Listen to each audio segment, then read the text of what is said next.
It's a strange thing to attend your own funeral. Everyone I knew gathered at the cemetery to say goodbye to me, to weep and share some of their cherished memories of me while obviously I was still very much alive. They shared anecdotes, some heartfelt, some awkward, and some I'd rather they not tell. Then came the burial. I couldn't bear to look at my parents when the casket was lowered into the ground just after the priest delivered the homily and my committal rites.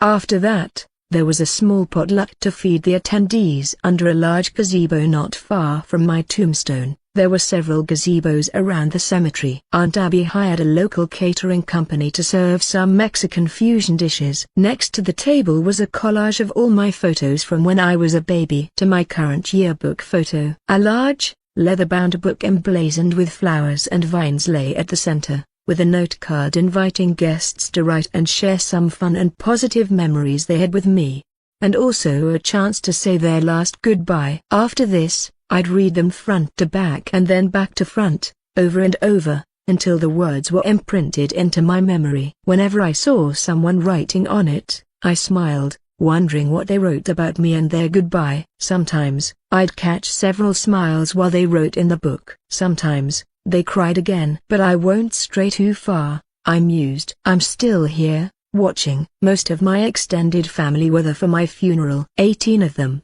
except for one. Even though my parents are Brandon and Vivian, or Vivi, Castle only had one child, aka me. My extended family tree had many branches. Aunt Abby and Uncle Kerry mostly organized this on behalf of my parents, who had 3 children, Claire, Charlie, and cute little 4-year-old baby Christopher. They were fond of naming their children with the first letter C. My father and Uncle Kerry were brothers, but when they were young, they married my mom and my aunt a year apart, who were known as the Shannon sisters then. My father and Uncle Kerry had 2 younger siblings, Uncle Edgar and Aunt Marissa. Uncle Edgar was drunk Uncle Edgar, and yes, he was drinking during my wake and also during my funeral. Typical, as always. He was the wild child of the Castle family, and still is, and was already married 3 times and divorced twice. He and his ex-wife, Constance Castle, and yes, she kept the last name even now, had 2 children together, Julius and Liam. I called them Tweedledum and Tweedledee because they were very in sync with their one shared brain cell. Then, he and Constance divorced and married Jeanine, with whom he had a daughter, Sabrina. While Julius and Liam surprised me with the stupidest but endearing shit, my cousin Sabrina emulated every blonde mean girl trope from the 2000s and made it her personality. She scared me sometimes, especially when she held a grudge. Then, there's the youngest of the Castle siblings, Aunt Marissa, who married Stephen of the San Francisco Psons, a very, very nouveau riche family, who claimed their wealth from the tech boom in the late 80s. I didn't get to see a lot of Aunt Marissa, but she and Uncle Stephen had one daughter, Ruby, who just turned 10 last summer. Aunt Marissa also took my death the hardest and had been in Point Hope for 3 weeks, attending to my parents' needs along with Aunt Abby. She and Uncle Stephen used to have a son, Jack, who died from his sleep when he was only 14 months old. That was several years ago, but Marissa was still grieving his death until today. My death just pushed it all up to the surface and opened old wounds. My grandparents from my mother's side, George and Joanna Shannon, also attended my funeral. They had retired from their university jobs and moved to Florida, so I didn't really get to see them much during my teens. They were all there at the funeral except for Uncle Ambrose's mum, and Aunt Abby's younger brother. He couldn't attend the funeral because he was in Switzerland rock climbing some mountain for a German TV show, or was it the French? And he couldn't leave because of a contract obligation, which was typical of him. Growing up, I always heard about all the adventures that Uncle Ambrose got into abroad. In the 18 years I was alive, I probably only saw him 5 times, and that was giving me tokens and other knickknacks he bought during his travels. Instead, he watched my funeral through Zoom while he was dangling 2,000 feet from a mountain's face. Mark will hate all of this attention and the crying, Charlie groaned. He and my cousins sat on the farthest bench table from the crowd of older people. He'll probably say just bury me and get over it already. Julius and Liam scrunched their brows, and Julius laughed. Hey, Do you remember the 7th grade talent show? Didn't he try to rap? Wasn't it based on some poem he wrote or something? If only I had a face, it would have turned beet red by now, and the flood of memories that filtered through my mind was enough for me to recoil back to the cabin and hide there forever. No, Dante!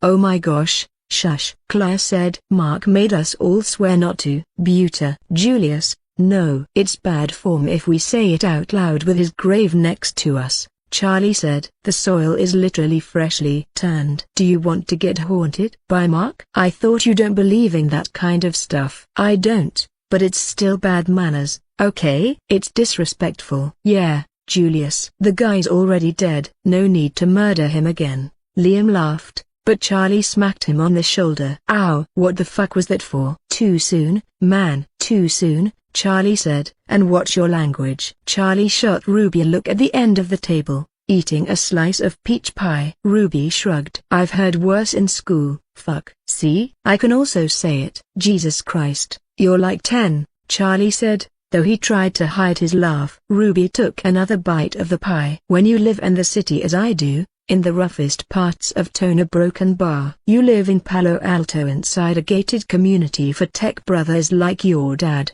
Julius said. Palo Alto. Not Gotham. What's Gotham? Are you serious? You haven't seen Batman? I'm 10. So what? All kids know Batman. Ruby shrugged again, whipped cream creating a mustache above her upper lip. Same thing, she said with a devilish smirk. Ugh, you guys are so lame, Sabrina huffed. Honestly, I'm getting bored. Oh, I'm sorry, Sabrina. Are funerals supposed to be fun? Clara asked sarcastically. My boyfriend is literally at Disneyland right now with the rest of the football players and the cheer squad, the latter of which I am a co-captain of, and I had a ticket ready since June. It's a school function, and I'm missing it. Julius snickered. Well, I'm sorry that our cousin's funeral inconvenienced you, Sab. Oh my God. I told you a billion times not to call me that, you bonehead. Sabrina got up from the table. You know what? I'm gonna take a break from being sad. You geese should,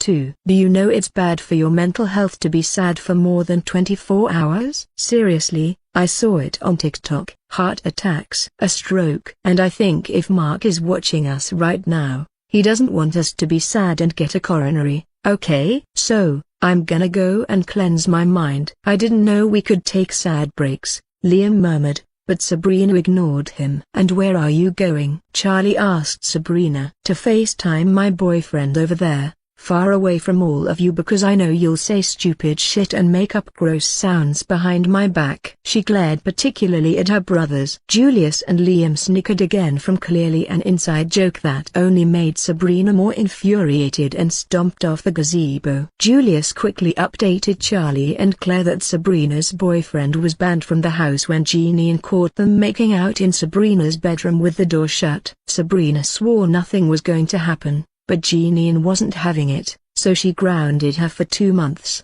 They've been at each other's throats since then. It was not strange that Sabrina and her mother argued constantly from the pettiest of shit. Ever since Sabrina learned how to talk, she had been a nightmare to Jeanine. To be fair, Uncle Edgar did spoil her a lot, much to Julius and Liam's annoyance. I wished I was there on the bench table with them. I wished I could hang out with my cousins like the old times, and even if Sabrina was acting out, she still cared for all of us. And yes, even me. I knew she had her own strange way of showing it. With fractal omniscience, passively active, my cousins were grieving my death in their own ways, and the rest of my family, too, distracting themselves with humor and some banter, and yes, food. Exhibit A, this freaking funeral potluck.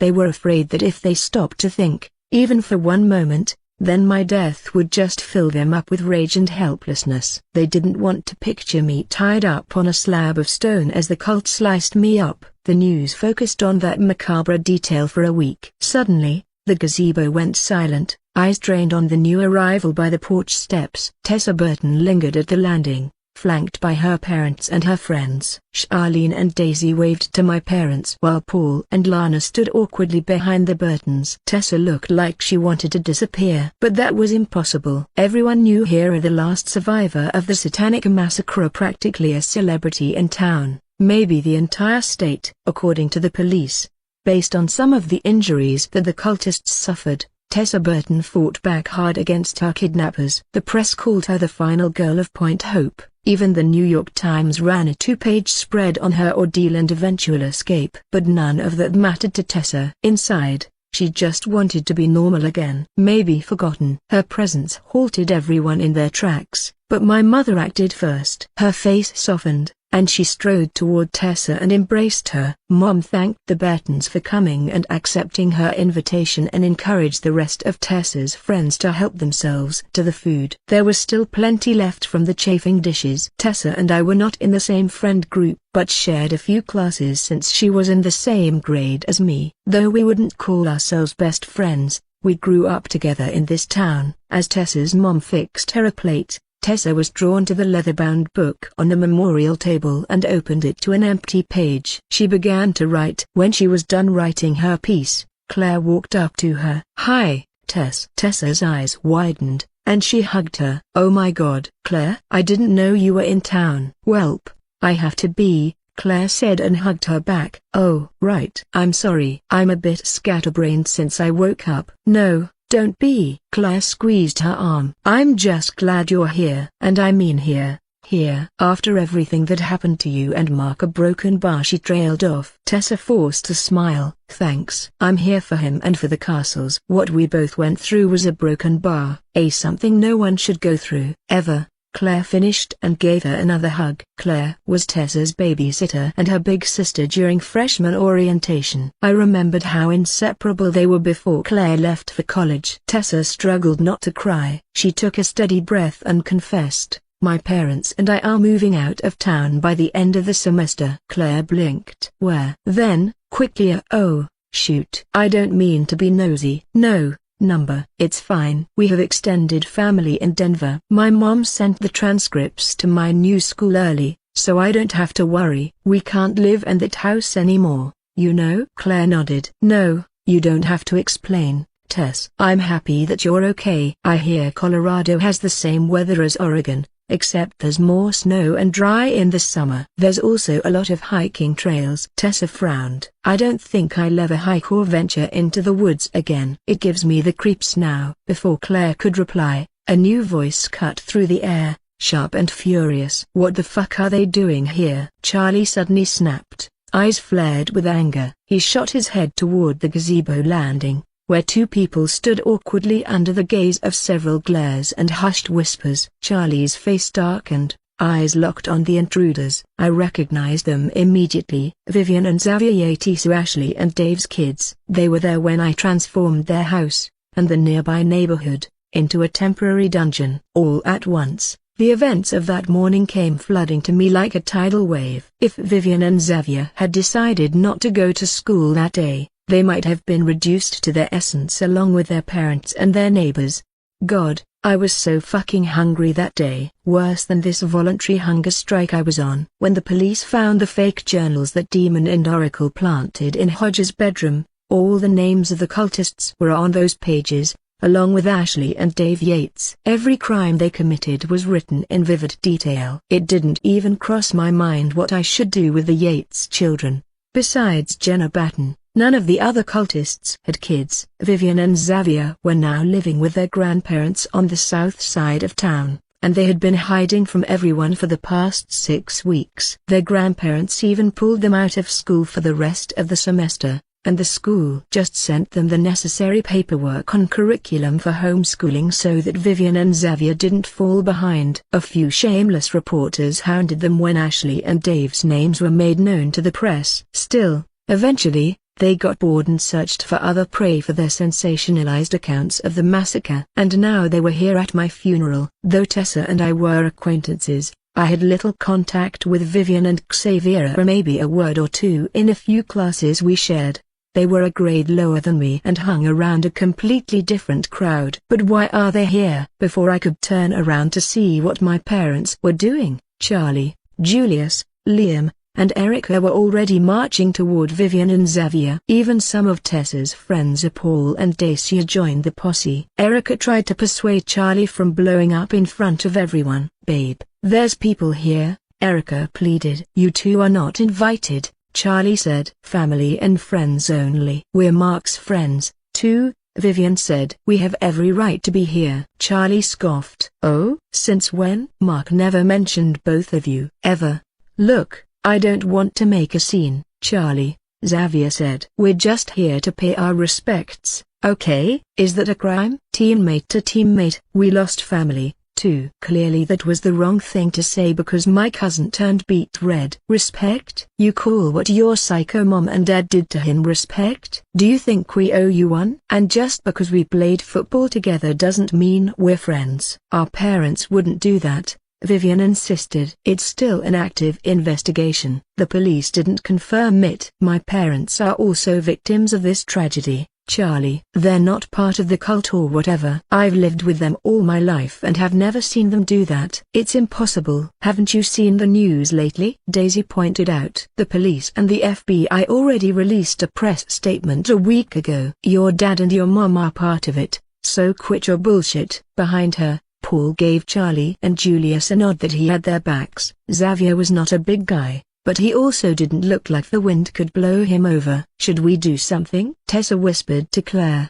concerned. Claire glanced around the gazebo. Everyone was watching. She groaned. "Yep, my brother is going to make an ass out of himself." They marched toward the others, their voices rising higher and louder. It was then I noticed that there were 5 other people behind Xavier and Vivian. The big guy with the mustache and sideburns was their uncle, Kevin Yates, Dave's brother. Next to him was his girlfriend, Sheila Lewis, ready to throw down by taking off her hooped earrings and securing her Chanel bag around her elbow. The other 3 knuckleheads were Kevin Yates's bastard friends Ray, Jared, and Lopi, buzzed, or half-drunk, from 2 or 3 cans of beer already before they came to my funeral. If I remember correctly, one of them had an assault charge against their ex. They didn't even bother to dress in black, I thought. Xavier and Vivian did. "My brother had nothing to do with this." Kevin screamed at everyone in the crowd. "He's a good man." "Don't believe the news." "Fake news." "Fake news." "Uncle Kevin,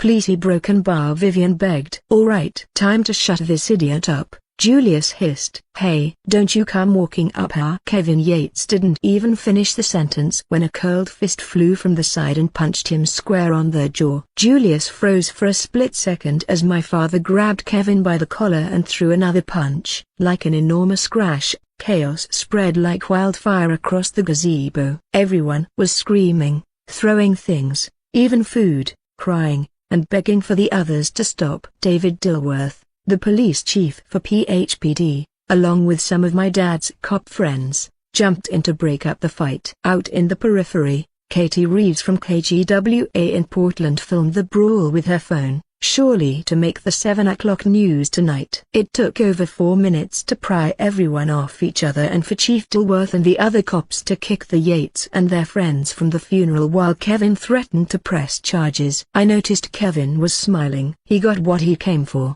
A scene, I thought bitterly. "Jesus Christ, Brandon. You shouldn't have done that," Dilworth said. "And in your own son's funeral?" Dad sat on the gazebo steps while my mother tended to the cut on her wound. "The motherfucker deserved it for crashing it and using his own niece and nephew." "Way to go, Uncle B." Julius hooted from the railing, but Aunt Tabby smacked him on the shoulder of the bad side where Xavier threw a cup. He grimaced while Uncle Edgar gave Dad a cold can of beer. "As far as I can tell, he needs more than a beating," Uncle Edgar said and sat beside Dad. "I'm going to pretend I didn't hear that," Dilworth said. "Are you gonna press charges, Vivi?" "This is not the first time they harassed us, David," Mom said. "We're going to file a restraining order.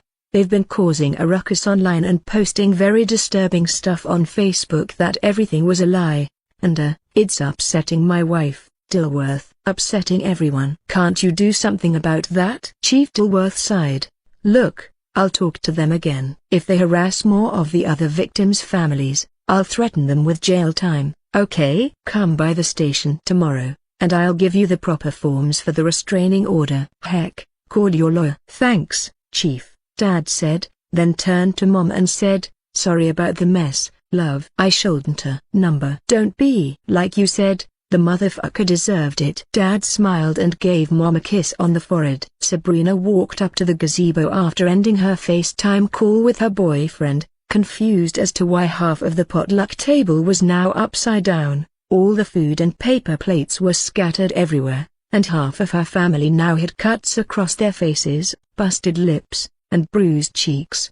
Am I a broken bar? Did I miss something? Sabrina asked. Clara and Tessa chuckled. "Goose, you miss one heck of drama," Claire said. "Sit down. I'll tell you all about it." Behind Clara and Tessa, Demon Jessica leaned against one of the gazebo pillars and raised her phone close to her lips. Besides the very entertaining fistfight, the service was quite nice, my lord. She picked one tortilla chip from an overturned bowl next to her and munched on it. "And your dad can throw quite a punch." "I didn't know he had that in him," I said. "I can see where you got your temper from." Demon turned to watch the Yates jump onto their trucks and drive away from the cemetery.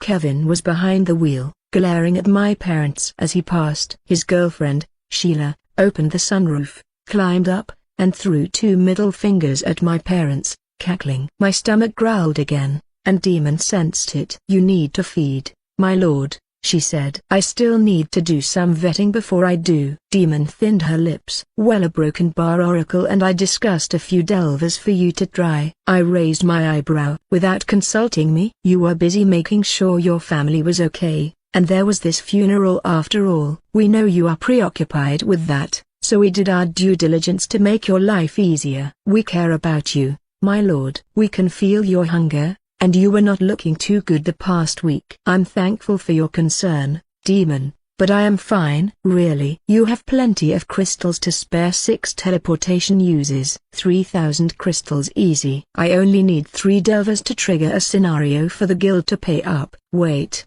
why 6? You know, vampires are really good at assessing hunger and fasting." "The Duke thinks 6 will do the trick to satiate your hunger for the next 6 weeks. If you want to fast again, we can do it tonight." "Your family did a potluck for your funeral. It's more than fair for you to indulge." I sighed. "And where am I going to find 6 people?" "No need to waste your time on that, my lord. Oracle will send you the details right now." Oracle's old body was still inside the cabin's study. I opened the lone PDF document on the screen, and Kevin Yates's face popped up on the computer. The rest of the pages involved his friends. The Yates, especially Kevin's buddies, are causing a lot of trouble around town," Demon said. "The Battens and the Torres, the extended families of Jenna and Rebecca, had already moved out of Point Hope weeks ago after being hounded by the press and basically ran off by the residents. The rest of the cultists didn't have many extended family in town, except for the Yates. They refused to leave out of pride and out of stupidity. I know they're types in hell. They're not the type to back down, my lord. So, I thought, we should do something about them before they make things worse. This incident at my funeral was the 2nd time they've harassed my mom and dad. The last time was during the news conference. If they caused anything egregious, I'll deal with them personally." "But a broken bar," I trailed off. "Isn't this egregious enough? Crashing your own funeral? Upsetting your parents?" "I know what you're doing." "They need to be punished, my lord." "And you are hungry." So hungry. "No one will miss them if they disappear." "Half of Point Hope might actually thank you for it. They've been a nuisance even before Ashley and Dave joined Hodge's little club." "And what about Xavier and Vivian?" "They're 17. They can delve," Demon said nonchalantly. I clenched my fists, trying to drown out the hunger curling through my gut. "It's not just a craving. It's a need, and I know exactly how to fill it. If not them, then it would be different delvers. No matter what I chose, someone would suffer. Always. Death Cause were good at that." "We don't need teleportation and wasting thousands of crystals," I said. "I think I know how to lure them in." Henry Duncan walked into Rumley's with one thing in mind: to hunt. I watched the vampire wake up an hour before sunset while the blinds were still shut around the mansion, and he started preparing for his nightly excursion. Henry still maintained his mortal hygiene routines. Apparently, vampires still took showers and used body wash and shampoo, even though they didn't exude any smell. Henry still did his skincare routines even though vampirism made his skin silky smooth and devoid of imperfections, which all influencers and celebrities would kill to have. I reckoned it was out of habit, something to comfort himself. Henry wore a simple outfit for tonight, a dark suede jacket, a plain white collared shirt, dark-fitted jeans, and a pair of off-white sneakers. Never mind that the entire get-up cost close to $5,000. The shoes alone were a quarter of that price tag. That didn't include the Rolex and the gold Cartier necklace as accessories, which went up to $20,000 combined. Once he finished, he drove his black 1971 XKE Jaguar to Point Hope from an underground car garage, which housed plenty of vintage and luxury cars of Henry's choosing. I wasn't a car guy, but Henry wanted to buy them, and I had a boatload of cash. In a way, I am all the archetypes' sugar daddy, I laughed. His clothes were not overtly flashy. There were barely any logos on them, and he looked normal. It was the type of quiet wealth that an ancient vampire like the Duke should exude,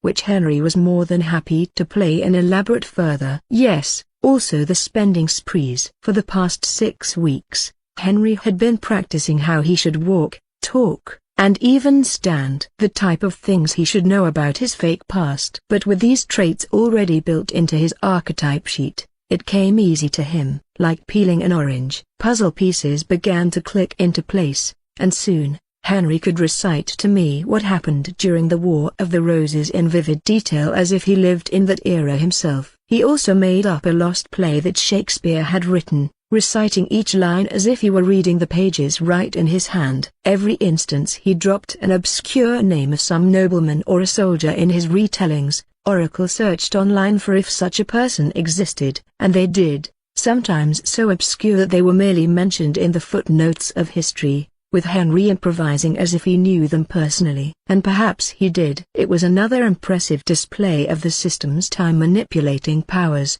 which I should test out in the future. I had seen it before, but not to this extent. Henry's signature even appeared on some tax documents when Boston was still a British colony. The earliest memory I could remember was being in the same room as Socrates, debating the nature of grapes. Henry said on the 4th week. He told me they are good for sleeping. He paused. It was torture. If he could remember that far, that meant the system made Henry almost 2,500 years old. A good age for an ancient vampire he is trying to emulate. Although he didn't like to admit it, Henry looked nervous. After all, this was his first interaction with humans since he turned into a vampire. Rumley smelled like spilled beer and fried meat, a dive that clung to the edge of town like a busted tooth. The neon sign outside buzzed, stuttering between M and D on its electrified dying legs. Inside, the air smelled of fried grease, cheap beer, and the sweat of those who worked too hard for too little. A jukebox in the corner wheezed out Johnny Cash,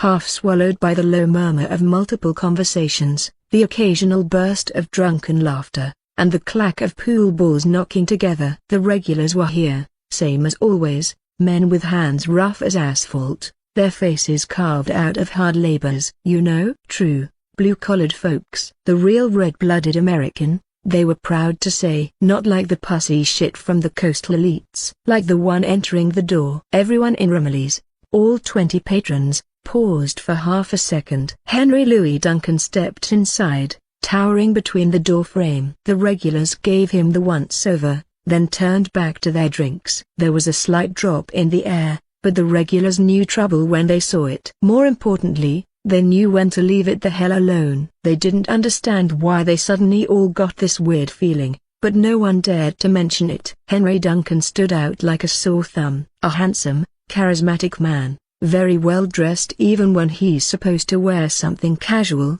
and most especially, a stranger? Yeah, everyone was bound to notice. Henry basked in the attention and held it for a moment longer. He walked toward the bar. Behind the counter, the owner's wife, Carol Wheaton, poured drinks with the dead-eyed precision of someone who'd been at this long enough. Rumley's served 2 kinds of food, deep-fried or burnt. Though the drinks were pretty standard. Henry ordered a whiskey neat and gave her a big tip, which Carol was more than happy to accept. Tips like these meant not to bother him with empty chit-chat. Carol couldn't help but also give him a once-over, and she thought he looked like a decent man. She noticed the British accent and wished more tourists paid like him. It would help with the bills. Henry thanked her, and he slipped into an alcove booth in the far corner, away from most prying eyes. He had a great vantage point of the entire bar. There, he waited and waited for Kevin Yates and his friends to arrive. Fractal omniscience, commencing a broken bar, searching a broken bar, searching a broken bar, found. You shouldn't have done that, Vivian said to Kevin as they drove away from the cemetery. Huh? Do what? Kevin asked. Kevin knew what his niece was talking about, but he was still shaking off the adrenaline still tingling across his body. The man looked happier than a junkie. The fight was like a dopamine hit, and he couldn't wait for more. All he got from that fight was a bruised ego and his tail tucked between his legs. He wished he got a good hook in there, but fucking Chief Dilworth had to intervene. He didn't even know that the police were there. I should have known. Brandon and David are friends, Kevin thought. You know what? Vivian insisted and gestured to the back window. That. What happened back there? Kevin massaged his jaw where the castle patriarch had hit him. It still pissed him off that he didn't see it coming. He was too focused on Abby's dumb kid. I'm just defending my brother, Vivian, he said. And there's nothing wrong with that. Do you see something wrong with it, Sheila? Yeah, there's nothing wrong with it, Sheila repeated as she adjusted her laced push-up bra and reapplied her lipstick through the sun visor's vanity mirror. Vivian didn't want to say anything when Sheila showed up wearing like she was about to go clubbing on a Friday night and not to a funeral. We're family, and family stick together. That's right, Kevin said, like Game of Thrones or Family Guy. Has he seen those shows? Vivian wanted to bite back, but she decided to ignore them. Let's be real, Honorable. You went there to pick a fight. Kevin was quiet for a moment. Fuck all that do. I told you it's a waste of time. Let's go to McDonald's. I'm hungry. Sheila had only been Uncle Kevin's girlfriend for less than 4 months and had already thought she was part of the family. If only Uncle Kevin didn't own a business, Sheila would be back in her old line of work. Vivian didn't know what Uncle Kevin saw in her, but his dating pool just shrunk into a shallow puddle now that the scandal about the Hodges had spread like wildfire across Point Hope. Maybe Sheila would leave him once Uncle Kevin's landscaping business shuttered for good. She knew a good chunk of his clients had dropped him, and he had about a couple of months before his work dried up around town. His competitors were already circling, smelling blood in the water. Kevin had been ignoring the inevitable. He might also have to move out of town just like the Battens and the Torres did. In Point Hope, he was persona non grata, and that enraged him. Patriot Landscaping, the business he built from the ground up for 15 years, was now grumbling under the weight of this massacre. Ashley and Dave were never a part of it. They were never members of Justin Hodges' cult. I need that to be true, Kevin thought. If he had to dig the coach out of the grave to tell the world himself, he'd do it in a heartbeat. Vivian turned to her brother. I told you not to bring him. She didn't mean it to sound like I told you so, but she couldn't help it. She sniffed the air and leaned closer to Xavier. And I think he's drunk. Sorry, he insisted. Xavier hissed. What are you two talking about back there? Kevin glared at them through the rearview mirror. Hey, I didn't make a scene, okay? It was the Castles who started that shit. We might have to press charges for assaulting us. You know, if your uncle wasn't there, both of you would have been on the ground, kicked and punched by those bullies, Sheila said. The Castles fuck like rabbits in this town. They out the popping out kids left and right. You don't mess with them unless you want the entire village involved,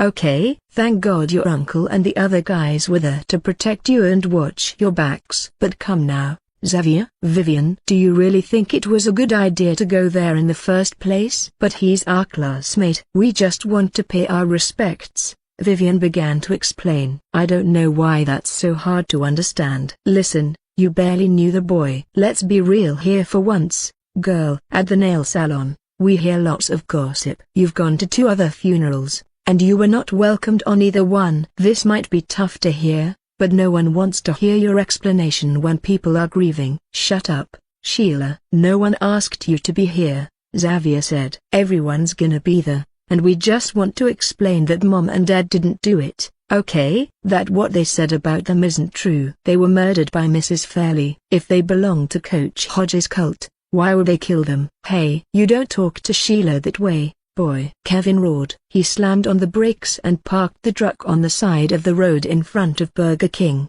"Get the fuck out." "What?" I said. "Get the fuck out of my truck," Kevin repeated. "I won't ask again." Xavier clenched his jaw. He wanted to lunge at his uncle, but he restrained himself. He grabbed his suit jacket, climbed out of the car, and slammed the door behind him. Kevin almost unbuckled his seatbelt to go after him, angry that the kid dared to slam the door on his way out. Vivian rolled her eyes and stepped out as well. "Hey, where are you going, Vivian?" Kevin asked. "I'm not going to leave him here, Uncle Kev," Vivian said. Xavier was already walking away. Ray, who was driving from the other truck, stopped beside Kevin's vehicle and lowered the passenger side window where Lope was sitting. "Everything okay, boss?" Lope asked. "Yeah, just letting my nephew cool off," he said. "Let's go to Rumley's and grab a beer." "But what about my fries, Kev?" Sheila whined. "We can get that after I get a damn beer," Kevin said and drove off, leaving Xavier and Vivian on the sidewalk. "Jerk," Xavier said. "Come on, Viv, let's get a bite to eat." They walked toward Burger King. At first, they hesitated to go inside the building because someone might recognize them, but not many people saw their faces on TV, just their parents. Point Hope had close to 50,000 people. Not everyone was bound to know everyone by their faces or their names. Looking through the glass windows, there were only 4 customers eating inside, all of them men in their late 40s or early 50s, looking like they just got out of work and catching a fast dinner. Confident, they entered the establishment and ordered their meal. Xavier ordered a double Whopper and some cheesy tots,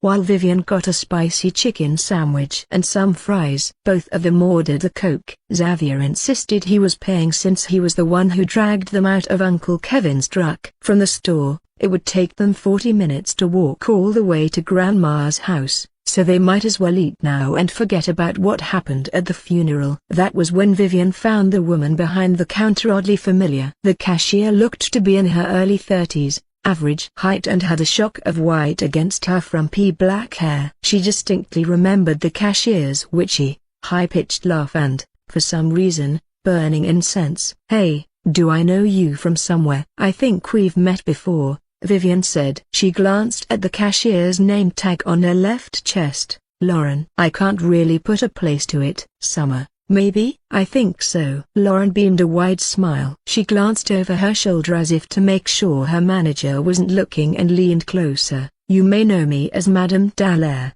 psychic, medium, and tarot expert. You probably saw me during prom last year. I had a booth and everything. Kids loved it. Or maybe it was a Quincy A tilde plus minus era." "I knew it." "You did a reading on my friend," Vivian returned the smile. "Prom last year." "That's where I know you." "Small world." It is. "Did I do a reading on you?" Vivian shook her head. "Number. You charged like $10, and I didn't bring any cash." "Sorry, Honorable." "The bitch got to make some money some way, am I right?" What are you doing here?" Lauren and Madame Dallaire shrugged. What can you do?" "Side job, honey." "This pays the bills when nothing's going on in this town," Lawrence said, gesturing around the store. "Except for those horrible murders that happened last month. That one's a doozy." "I didn't even see it coming." Xavier and Vivian went quiet. "Oh, that'll be $22.36. "Hold on." "I got it," Xavier said, pulling out his wallet. He handed the cash to Lauren. "Ooh, what a gentleman." "Boyfriend." Vivian froze.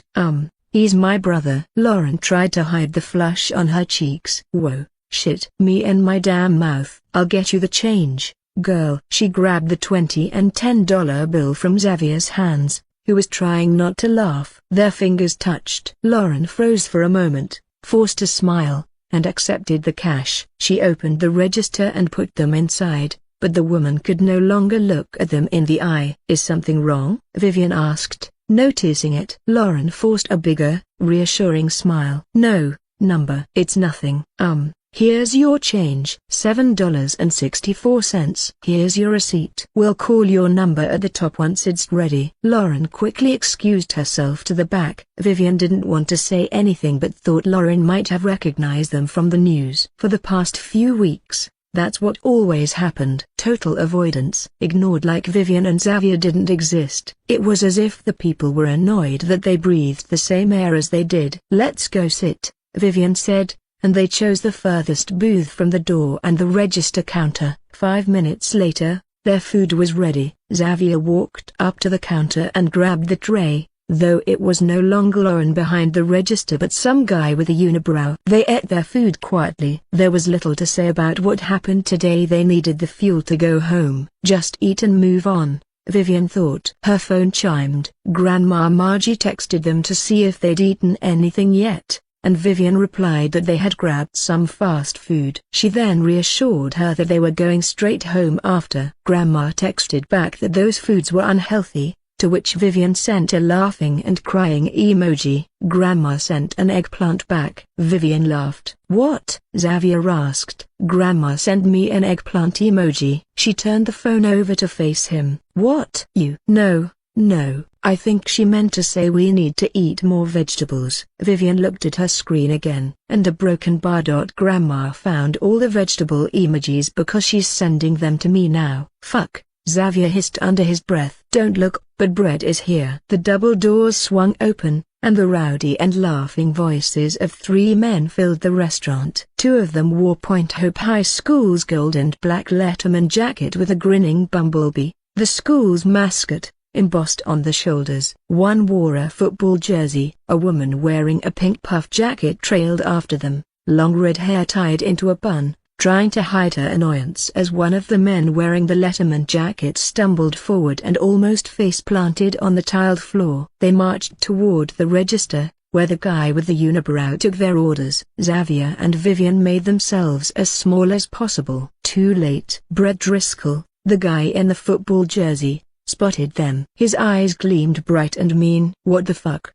he said, not offended, not angry, just surprised, like he'd stumbled on $100 bill in the parking lot. Then came the grin. Brett nudged his 2 cronies, jerking his chin towards Xavier and Vivian. But Carly Moore's gaze made Xavier's stomach turn inside out. Carly, the girl he'd had a crush on forever. Carly, who he used to imagine kissing and dating, who he'd once written a silly poem in freshman year and then shredded into 1,000 pieces because Jesus, what the fuck was he thinking? Now, under her gaze, he felt breakable. She put a hand on Brett's arm, like she already knew where this was going. She just wanted her fries and a Sprite and then to get the hell out of there to Amber's house party. But Brett wasn't the kind of guy who let reason get in the way of a good time. He paid for their food, and the guy with the unibrow muttered, 7 minutes. That was all the time Xavier had left before things got worse. Then Brett turned. The 3 of them moved as one,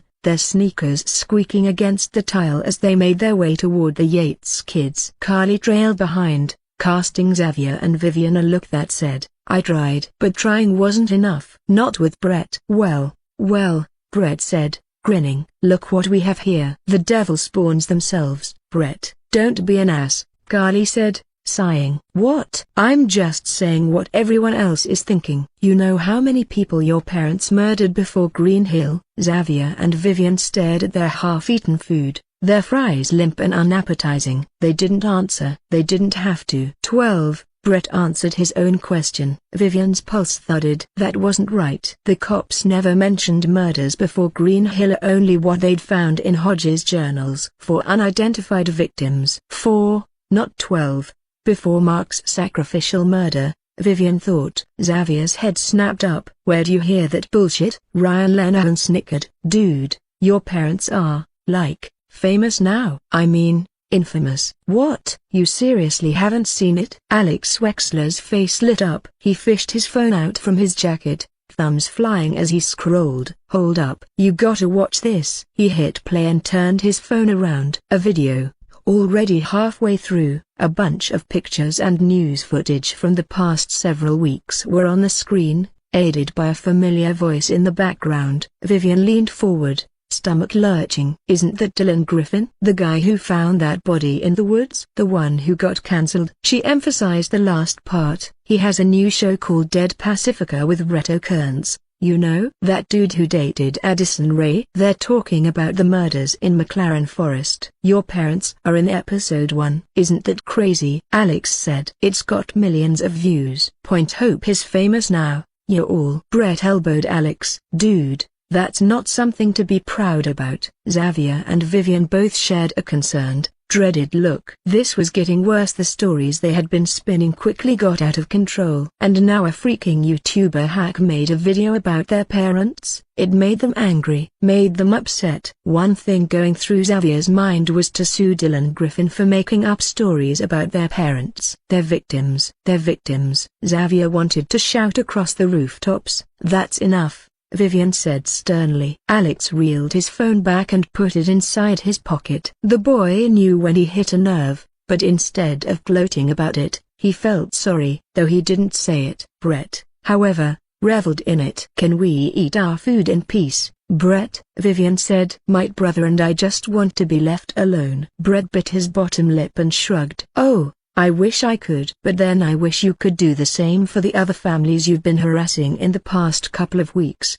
Wasn't Mark Castle's funeral today, Ryan? Alex? Yeah, it was. And oh, guess what? You two and your deadbeat uncle crashed it. What the fuck? Now, Brett sounded offended at the latter part. My parents had nothing to do with the massacre, Xavier said. That's what I've been telling you, dumb fucks. Don't, Vivian said, shaking her head. Hey, did you just call me dumb? Ryan asked. They are not part of it. Brett's eyes softened. Was that pity? Hey, I get it. Your parents are fucked up, and I don't blame you for the murders. That's not your doing. But what I don't appreciate is the two of you harassing the others. Cody Riddle, Tess's boyfriend, do you know him? Yeah, he's been one of my best friends since first grade. And your mum and dad's cult butchered him. Last week, you two crashed his funeral. It was a nice service, and you made it fucking worse by peddling all that bullshit about your parents. So, if I were you,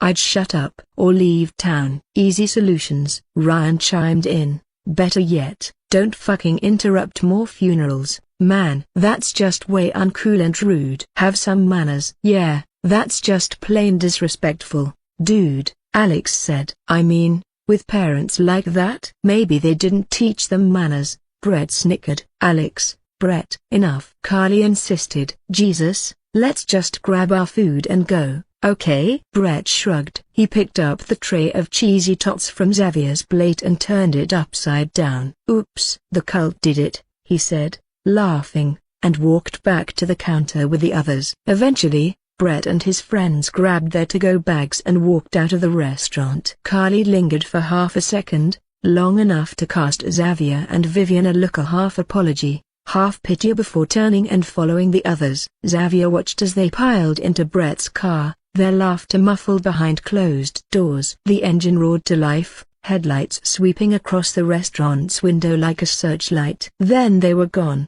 tires spitting as they peeled out of the parking lot. Xavier didn't have the stomach to eat more of his food. The other 4 people in the restaurant gave them odd looks. Clearly, they heard everything, even the guy behind the cash register. Xavier and Vivian knew the look all too well these past few weeks, the look when they were no longer welcomed. One man in his late 60s got up from his booth and walked past their table before dropping, "Damn freaks," under his breath, looking down at them like they were vermin. Xavier glared back at him. Brett, he could handle it because he knew that man was an asshole even before this, but a stranger judging him? A stranger who knew a lick about them? About what they've been through? How dare they? Something broke inside. It made him want to find a dark corner and cry, maybe punch a wall or one of those gimmicky places where you get to throw an axe at a wall or break some old stuff.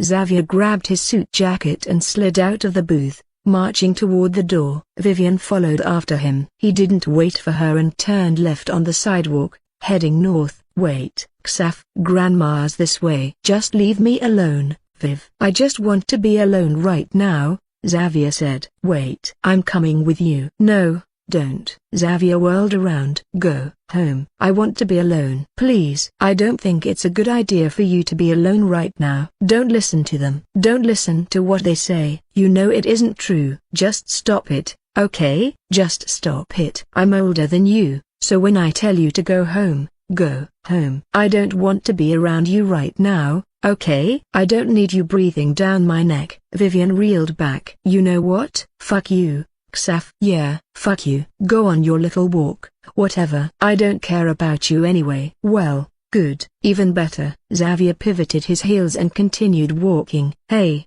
if you get murdered, don't expect me to cry about it, okay? Oh, hallelujah. Some peace and quiet. You're being an asshole. Vivian hoped that it would make her brother turn around, but he just kept on walking. Xaf, come on. Still, he didn't turn around, which only pissed her off. Fine, be that way. Vivian walked back to the parking lot and sat on the sidewalk. She watched as her brother disappeared at the corner and waited for at least a couple of minutes, but Xavier didn't return. She was wasting her time hoping.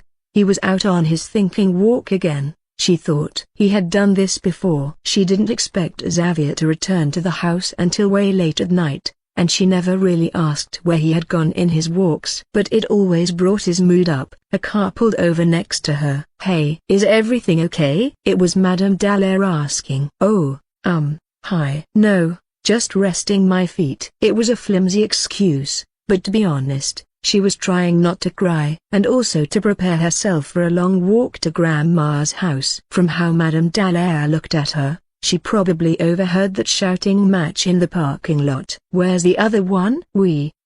He's busy. He left. He left you? With the car? Oh, number. He was a broken bar. Vivian trailed off. Yeah. He left in the car without me. Geez, your brother's a dick, Madame Dallaire said. Hey, where do you live? Down at Milton Way. Madame Dallaire's eyebrows arched. No kidding. I lived in the last house in the cul-de-sac. The yellow house with the gnome on the porch. Yeah, that's mine. Who do you live with? I've never seen you around there before. My grandma Margaret. Do you know her? Margie? Yeah, I freaking know her. I freaking love her. She's very talented with the piano and the ukulele at the barbecue last summer. For an old folk. No offense, Grandma does like to play music. She still plays with an orchestra up in Portland. You moved in? Yeah, recently. Hey, hop in. What? I'm driving you home. It's like a 40-minute walk, and I'm not letting a young girl like you walk in the dark. Especially with what's going on. I heard a rumor that another cultist wasn't killed during the massacre and is still roaming around. So, get inside. Sorry about the cigarette smell. I just had one. Vivian glanced at the corner again. Xavier was not returning. Are you sure? Madame Dallaire's smile softened. I know who you are, kid. Margie told me about what happened to her son. I'm not going to judge you like those other intolerant fucks. I'll drive you home, sweetie. It's only a few houses down from mine, so it's not a bother. Vivian tried not to cry. It was the first time she heard someone actually be kind to her in the past few weeks. Okay, thank you, was all she muttered before she climbed into the passenger seat and ignored the lingering cigarette smell in the car. Hey, have you and your brother been to the McLaren Forest by I don't know the past week? Madame Dallaire suddenly asked as Vivian was putting on her seatbelt. Oh, number. I can't really go back up there, especially with what happened. Are you sure? Yeah, I mean, I was pretty much housebound at Grandma's house the entire week. I don't know about my brother,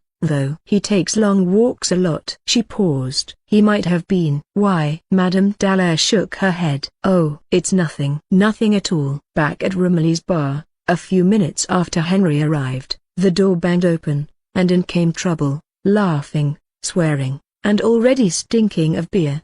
Kevin Yates led the charge, big and broad-shouldered, a man built like a bulldozer. He was still buzzing from the funeral, from the shouting, from the way people had turned away from him in disgust. He liked it when folks looked, reveling in the attention, good or bad. Behind him, Sheila Lewis clung to his arm, cackling like she just heard the world's dirtiest joke. Her tight jeans and too small tank top fought to keep her contained, and her perfumey cloying mix of vanilla and patchouli hit the air like a punch to the nose. She had a phone in one hand, probably checking her latest Facebook post about healing energies or some crap, although she just recently posted the altercation at my funeral with the hashtag, believe the Travender Point Hope conspiracy. She even added, what is Chief Dill worth hiding? Ray Klein strolled in next, wiry and mean looking, His guacamole-stained work shirt, that Charlie threw at him, stretched tight across his chest. Jared McArdle and Lope Sanchez weren't far behind. Jared grinning,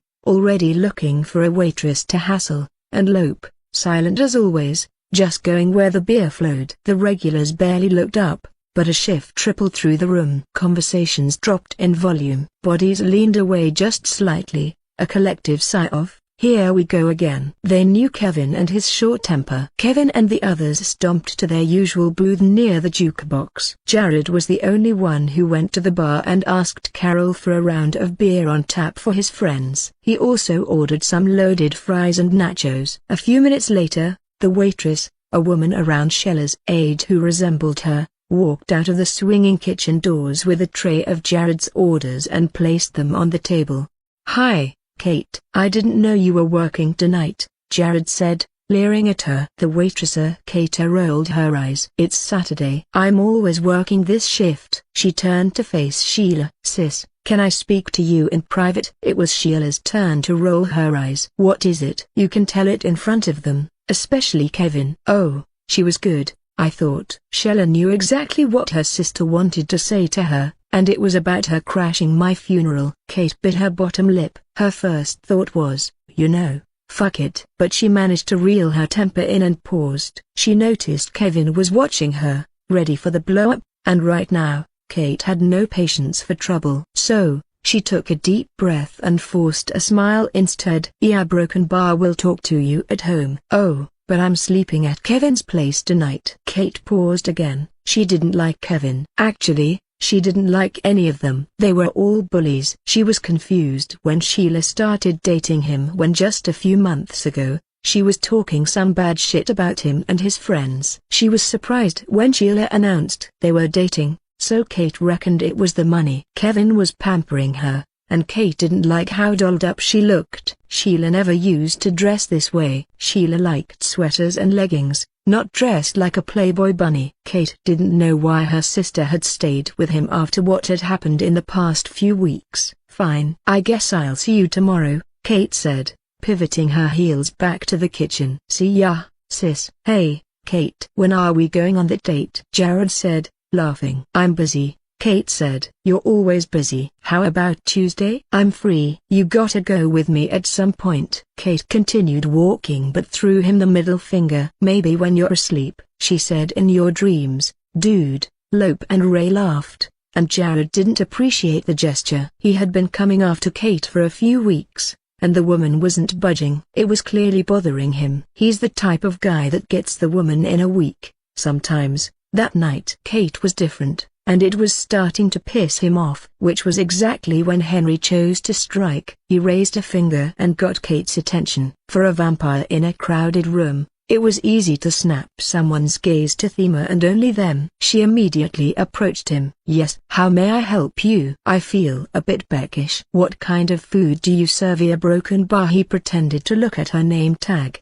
"A Broken Bar, Kate?" "Oh, we actually have it over here." Kate leaned over and grabbed the menu holder across the table. "Everything we offer is on there." Henry looked embarrassed and pretended to be. "Ah, I didn't even know it was there." "That's embarrassing." "No, don't worry about it." "It happens," Kate said reassuringly. "Sorry, I'm new in town. It'll take me a minute." "I can tell from the accent." "Oh, really? I didn't notice I had one," Henry said sarcastically. "Say, Kate, to not keep you waiting, what would you recommend?" "What's good here?" "I know our cook very well." "He's good." "You should get the loaded fries, mozzarella sticks, or the crispy potato skins." "They're my favorite." "Is it because they're easier to make?" Kate laughed genuinely. Her laugh caught Jared's attention from across the room. "Ah, a lot easier." "Yeah, true.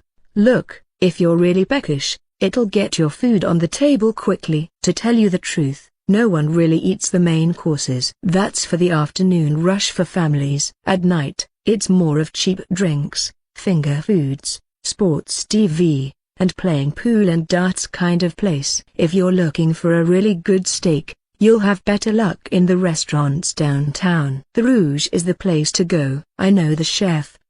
She used to work at a Michelin star restaurant down in San Francisco. She moved here recently, and she's quite talented. You're not really selling this place very well. Hey, man, you're the one who chose to go here. Well, I was looking for the American experience. Something different from the pubs at home. Kate glanced over her shoulder, and Jared glared at her from across the room. Well, you might find that in here. Loaded fries? Yes, on the loaded fries. With extra bacon bits. I'm a good tipper. She winked. I can persuade the chef. It'll be out in 12 minutes. I'm a patient man. And what a gentleman. Kate returned to the kitchen and gave Rumley, the cook, Henry's order. Wendy Morrison, the other waitress on the clock tonight, sidled next to her, flicking back her long red hair while sporting a mischievous grin. So, I just got back from my break. Mama Carol says we've got a British guy in the house. Is it true? Wendy said. Yeah, I just took his order, Kate said, stifling her blush. Wendy's jaw dropped, and she peeked out of the swinging door, which gave her a good view of Henry. Handsome fella. He's our age, too. I imagined a sweaty 50-year-old when Carol told us there was some British dude. You remember last summer, there were those campers with his trophy wife? The one who tried to ask you out? Yeah, that one. And oh my gosh, I think I recognize his watch. Timothy Chalamet wore it months ago during the Met Gala. He almost got cancelled because of the pandemic, you know?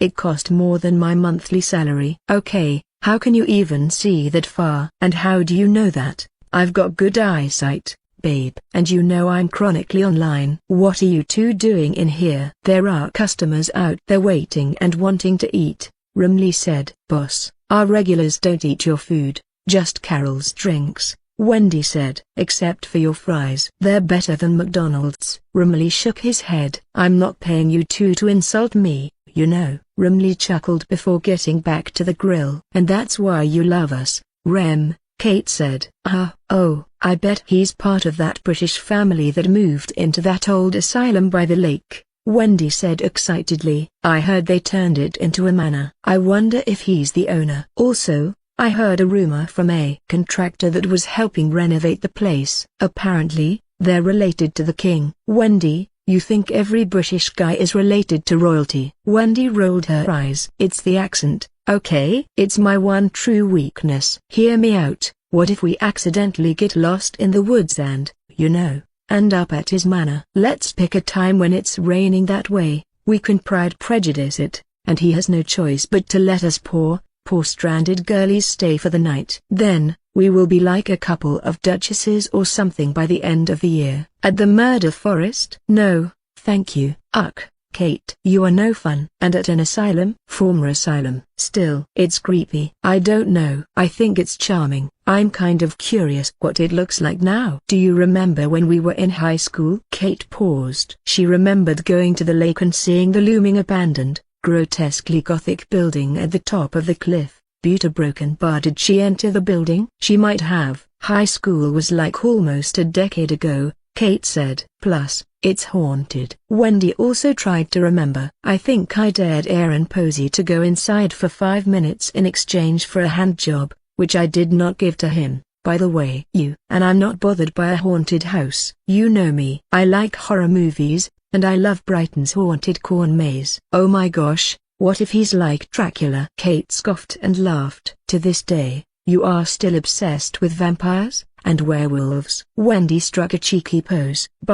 I don't know. He could be my Edward Cullen. Robert Pattinson is also British. Wendy, you can't be helped, Kate said. Loaded fries for table 7, Rumley shouted. I got it, boss. Kate grabbed the plate and put it on her tray. Can we have more bacon bits on this, boss? I feel like he's a good spender. Rumley nodded.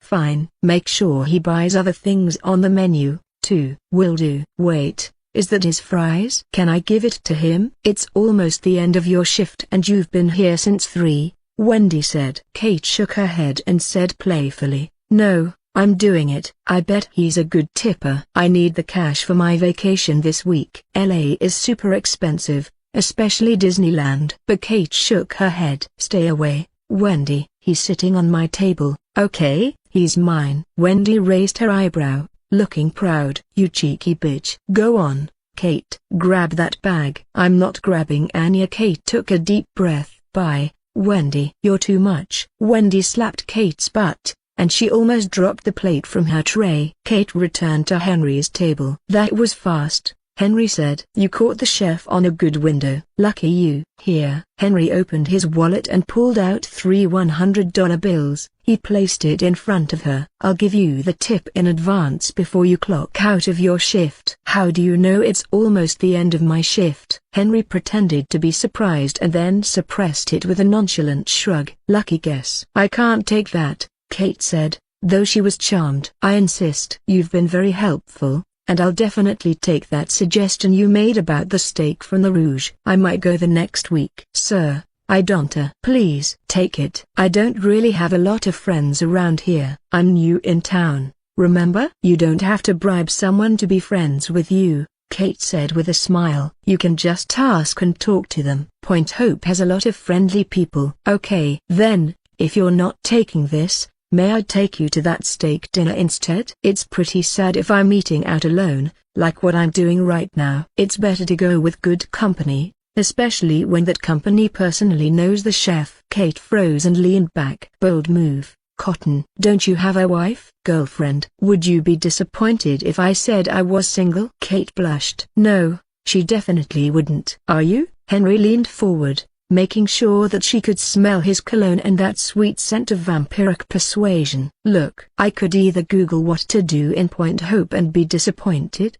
or I can find out from a very lovely and kind local over dinner. I'd prefer the latter over the company of a computer. Say, are you free Tuesday? All of Kate's thoughts were filled with, smooth, real smooth, and she admitted to herself that she found Henry quite attractive. Maybe Wendy's weakness had rubbed off on her. I don't know. I might be free. Henry maintained the intense gaze on her, slowly breaking her walls down. Well, if you change your mind, my schedule is clear for the rest of the week. May I borrow your pen? Kate gave it to him. Henry grabbed a napkin and wrote on it. Here's my number. Call me when you are free. Henry didn't have to glance past her to see Jared was quietly fuming. Jared could read the body language, and he was pissed. He was extra pissed off when Kate took the napkin and put it inside her pocket. The pocket she usually reserved for her phone meant she was keeping it and not throwing it in the trash out of Henry's sight. The $300 bills were still on the table. I still can't take this. We have a shared tipping pool. Well, they don't have to know. I'll put something extra on the pool, too, for Carol, the cook, and your other waitress friend. Plus, I already took it out of my wallet, and it's bad luck if I put it back in. Oh? What happens? I don't know, but I don't want to find out. It took Kate another second before she picked up the cash and put it inside her pocket. Thank you. Anytime. Henry didn't eat the fries. He never took one bite because he couldn't stomach it. What he needed was blood, and there were 24 options in the room. Henry pulled out his phone and pretended to be on the call. He knew Oracle and I were listening. I need to feed, my lord, Henry said. I have not fed in 6 weeks, same as you. If it's not a bother, I'd like to procure one to satiate myself, with your permission, of course. Although I was fueled by the massacre a few weeks ago, which kept me going surprisingly this far, Henry had nothing. Ever since he turned into a vampire and I summoned him, he had not fed for all that time, so I understand his hunger. He never complained about it to me, which I began to notice about my archetypes. Like Penelope, they kept their struggles to themselves, making sure never to bother me. That will have to change, I thought. I made a note at the back of my mind to do a Monster Mash assembly in the future to discuss their day-to-day living outside of Delving Nights. Henry was waiting for me, and keeping him waiting this long wasn't fair. I had enough cash and essence to spare so Henry could feed outside my boundary. Henry put the phone down on the table. A few seconds later, his phone vibrated when I texted, "You know the plan, but happy hunting tonight." I sent another text. Make sure to give out the invitation before you feed. Henry nodded. The plan was simple. Invite Kevin Yates to the manor and kill him. I could hold my hunger for another week or so, but I was just optimistic. I didn't want to think about what I would feel tomorrow. But for now, I could manage. He abandoned his uneaten fries and grabbed his glass of whiskey. He ordered another glass from Carol before sauntering to the pool table where 2 men had just finished a game. Henry challenged the winner, a man wearing a white and pink floral Hawaiian shirt, to another game, and if he won, he'd buy him a beer. The man was more than happy to take the bet. By the corridor toward the bathrooms and to the staff's break room, Kate just finished clocking out and was about to leave when Jared was waiting for her, leaning beside the men's bathroom door. From the pool table, Henry listened while he played, even when Kate and Jared were 80 feet away. Jared tried to flirt with zero success and tried to ask her out again. But Kate wasn't having any of it. He asked if she was free, and coincidentally, he landed on saying Tuesday, which Kate was more than amused to tell him that she got a date that night. She cherished the look on Jared's slumped face, the way his jaw tightened, as she twisted the knife into his belly with her words. "It's that pompous tourist, right?" Jared leaned closer. Gone were his honeyed words, now laced with pure jealousy. "And what if he was?" Kate toyed. "I'd rather go with a gentleman." "You are." Just in time, Rimley opened the staff door, the one that led to the kitchen, and stepped out just to see Jared almost raise his hand over a flinching Kate. "Everything all right here, Kate?" Rimley asked, glaring sternly at Jared. He curled his fist around the garbage bag he dragged behind him, ready to swing it around if ever Jared McArdle laid a hand on one of his employees again. "Yeah, Rem. I just clocked out. I'm going home now." Rimley breathed through his nose. "Oh, okay, I'm taking the garbage out. Best if I walk you to the back, Kate." He shot Jared a daring glare. Kate smiled at him, the one that said yes, please. "Thanks, Rem." When Jared couldn't say anything back, Kate and Rimley left the hallway. "I left Hema with that bombshell, just as Henry planned, I thought." Jared was now glaring at him from the corridor. Jared wanted to punch him. Jared wanted to kill him. Henry lost twice on purpose, although no one in the bar realized he was purposefully fudging the game. As he promised, he bought the winner a round of drinks of their choice. The second man, the one wearing an Oregon Ducks baseball cap, dared him to buy him a bottle of scotch if the vampire lost. Henry took the offer, lost, and then purchased the expensive scotch that Carol had on the shelf. Naturally, he got the attention of Kevin Yates. The bar's mood had shifted. Kevin and his goons were forgotten, left to sulk at their booth. Here's this new, shining diamond who was happy to open his wallet for strangers he barely met. Within the hour, Henry had gathered quite a crowd and used all the tricks in the book to charm them. Soon, the entire bar was hanging by his word, his presence. He's a broken bar. Everything. Henry naturally slipped out that he was the one who purchased the abandoned asylum by the mountains and turned it into a sprawling manor. "You were the one who bought the last resort asylum?" Carol asked. Henry's smile never faded. "As of 2 years ago, yes. I just moved in 3 weeks ago." "I know it used to be an asylum back in the 50s and then as a recovery retreat and rehab in the 70s and the 80s. Is the place well known in town?" "It's haunted," one man drunkenly shouted from the back. "It has a reputation," another said. "It's been abandoned for almost 40 years. I've actually renamed it to the Last Resort Manor," Henry said proudly. "To honor the place." Everyone stared blankly at him. But it was Carol who spoke. "Whatever floats your boat, kid." Though, in her mind, it gave her the heebie-jeebies. "Is that bad?" Carol took a beat to reply. "No, it's just the history, kid. Lots of strange things happen up there. There was a breakout in the 60s, I think. Several of the staff and some of the patients died. That's why many in town think the entire place is haunted." Henry merely shrugged. "I don't believe in ghosts, so I think I'll be fine," he said jokingly. "Tough luck you have, and bad timing, too." "I think the property value of that place just went down the toilet after the massacre," drunk Roy with the Oregon Ducks cap said. "SHH." "Quiet, Roy," the Hawaiian shirt man said. "Massacre?" Henry asked innocently. Carol frowned. "I guess your real estate agent didn't disclose that there's a bunch of murders that happened near there?" "At a cabin?" "Yes, from a cult," Roy said, raising his glass of beer. His gaze darted over to Kevin, and he quickly dropped his arm down, afraid that he had crossed Kevin's ire. "Oh, I've heard a little bit about that," Henry said. "But wasn't the case closed?" "I'm just here to continue the renovations, and I wanted to meet my neighbors." Carol chuckled. "No one lives near you except the Sawyers. Their family has been up there for close to a century." "To be honest, I'm surprised they sold you a piece of their land. They're very territorial. I've met the Sawyers, Henry said. Everyone paused, waiting for the shoe to drop. Their minds warped with not-so-kind encounters with the Sawyers. Henry added, "It went well." Collectively, everyone sighed in relief. One guy even said he was lucky Henry caught the Sawyers in a good mood. "It seemed to be working, I thought." Kevin Yates finally got out of the booth and approached him. "I was expecting a confrontation at two egos squaring each other, but none of it happened." Instead, Kevin wanted to play a game of pool with Henry, and the winner got to pay the bar's entire tab.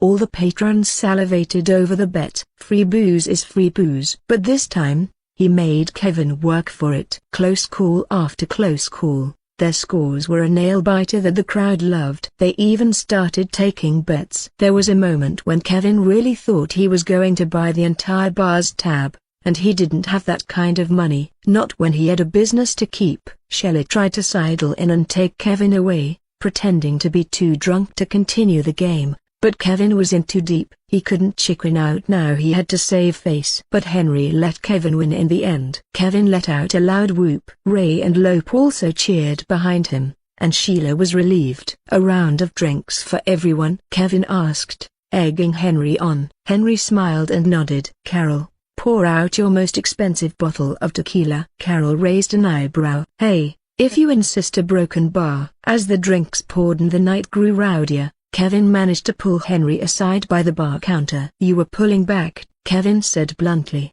though he didn't sound angry. Henry looked at him a second longer. "I wanted people to like me." Kevin nodded. "I get ya, man. You're new in town, but thanks for the booze anyway." "But you didn't have to let me win." "You still got free booze." "True that." "What's your name again?" "Kevin." He extended his hand out. Henry shook it. "Henry." "Nice to meet you, Henry." "So, you really own that manor up by the mountains?" "Yeah." "I'm blowing my inheritance money for a slice of paradise." "And you chose Oregon, of all places?" "Not some tropical island or California." "I already have two. One by the Bahamas and my family's winter home in French Polynesia," Henry said casually, surprising Kevin. "I wanted somewhere secluded by the mountains that's my own, and I've fallen in love with the Pacific Northwest. The weather here is right in my alley." "If you don't mind me asking, how much was the place?" "For a run-down estate, the asking price was barely $5 million. The renovations cost twice as much, but I think everything's coming into place. I'm actually looking for workers to maintain the place while I'm gone." "My assistant hired a company, but they got busy, and the deal fell through." "Smooth, Henry." "Real smooth, I thought." And Kevin took the bait. "Do you mean landscaping, gardening?" Kevin asked. "Yeah." "Do you know a guy?" "I'd prefer if they were local." Kevin beamed a wide grin. "Do I know a guy?" "You're talking to him right now, mister." "You're a landscaper?" "I've been at the business for 15 years. I've got my business card here somewhere." Kevin rifled through his pocket. "Oh, here." "Key Patriot Landscaping. We do lawn maintenance, groundskeeping, garden services. The entire deal. 4.5 stars on Google. I can even give you a free consultation. Just name a date." Henry took the card. "What are the chances, huh?" "All right, Kevin. Come by the property tomorrow and take a look around the grounds. I'll let my assistant know you'll be stopping by." "How's the afternoon sound?" "Say 2 o'clock." "Yeah,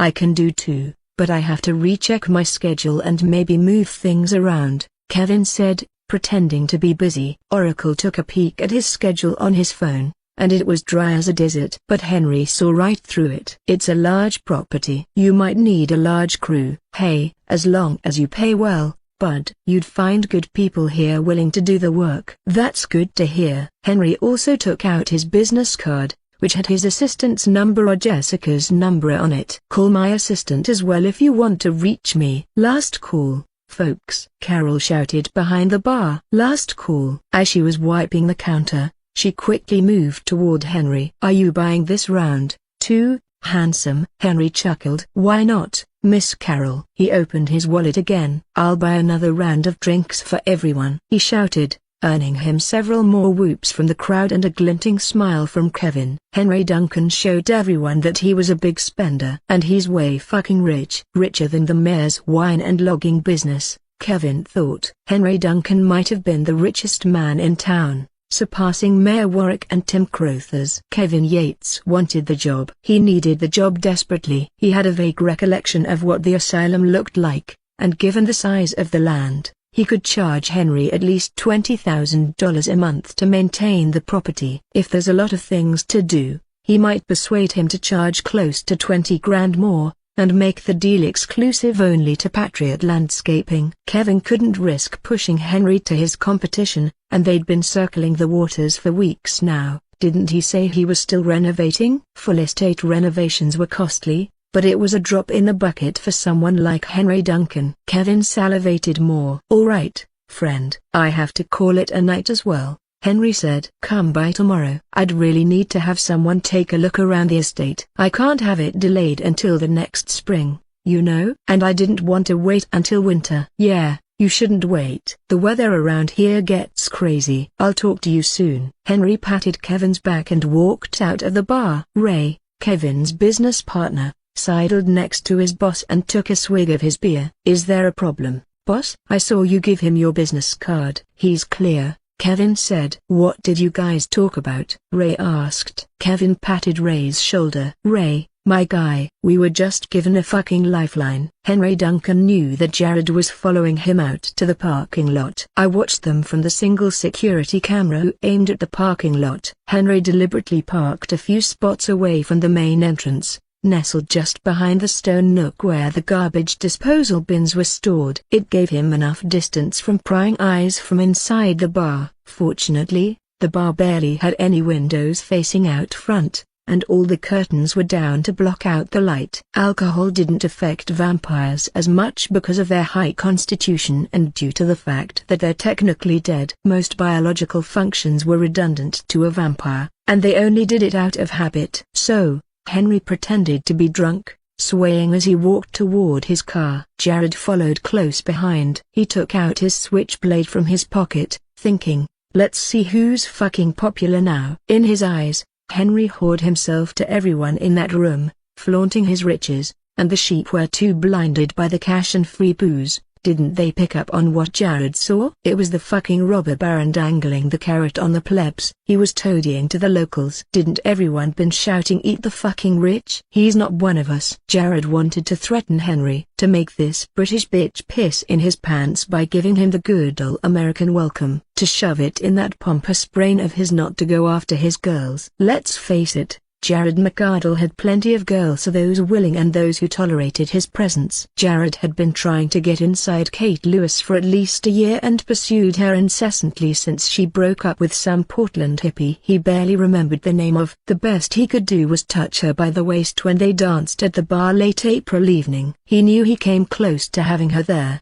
but Sheila had to fucking be there to pry her away. This was before she even dated Kevin. Now, another man was coming after her, a broken bar, and he was getting away with it. Not on Jared's watch. "I'm more of a man than he was," Jared thought. What the fuck did Kate see in this guy? If the universe had its way, Kate owed him a taste of herself. Over the years, he had helped her through tough times, given her cash, his full attention, and offered to help any way he could, and that it was just him being a good friend. She could at least open her legs and let him show what his tongue could do. Hadn't she heard from the other girls that he was good in bed? If she could stay with that hippie smartass dude from Portland for months, she could stomach a weekend with him. But Jared knew why Kate seemed enamored by Henry off the bat. True or not? Money. He has a lot of money. Even the boss is in love with him. Jared seethed. Like her sister, Kate was a straight-A gold digger. Even if Kevin was too blind to see that Sheila just stayed with his sorry ass because he got cash,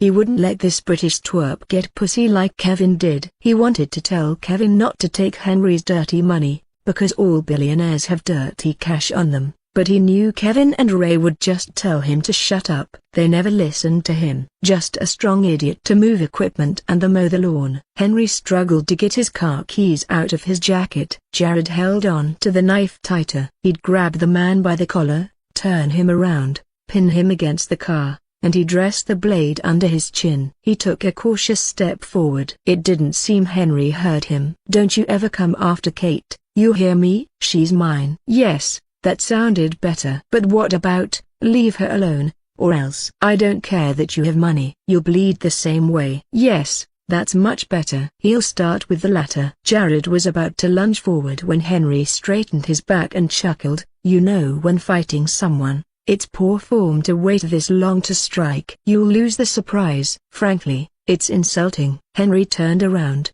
eyes blazing crimson red, a leering smile parting to reveal his fangs. Jared barely gasped, and Henry was in front of him in a split second. Henry grabbed him by the throat and hoisted him in the air, letting the man choke and struggle from his grip. Jared swung the knife down and stabbed Henry in the shoulder. The vampire barely moved or yelped. He looked at the blade stuck on his shoulder, annoyed, pulled it out, and stabbed Jared in the same spot. Jared couldn't scream with Henry's hand squeezing his neck. Henry pulled the knife out again, and while he held Jared's gaze, he licked the blood off the blade. Be positive. Henry licked his lips. I think I'm going to enjoy you. Jared rolled his eyes over, arms fell limp to the side, and Henry dropped him onto the gravel. He gently kicked Jared's knee to make sure he was knocked out cold. All clear. Suddenly, the back door swung open, and Wendy Morrison walked out with 2 garbage bags in tow. Bye, Carol. Bye,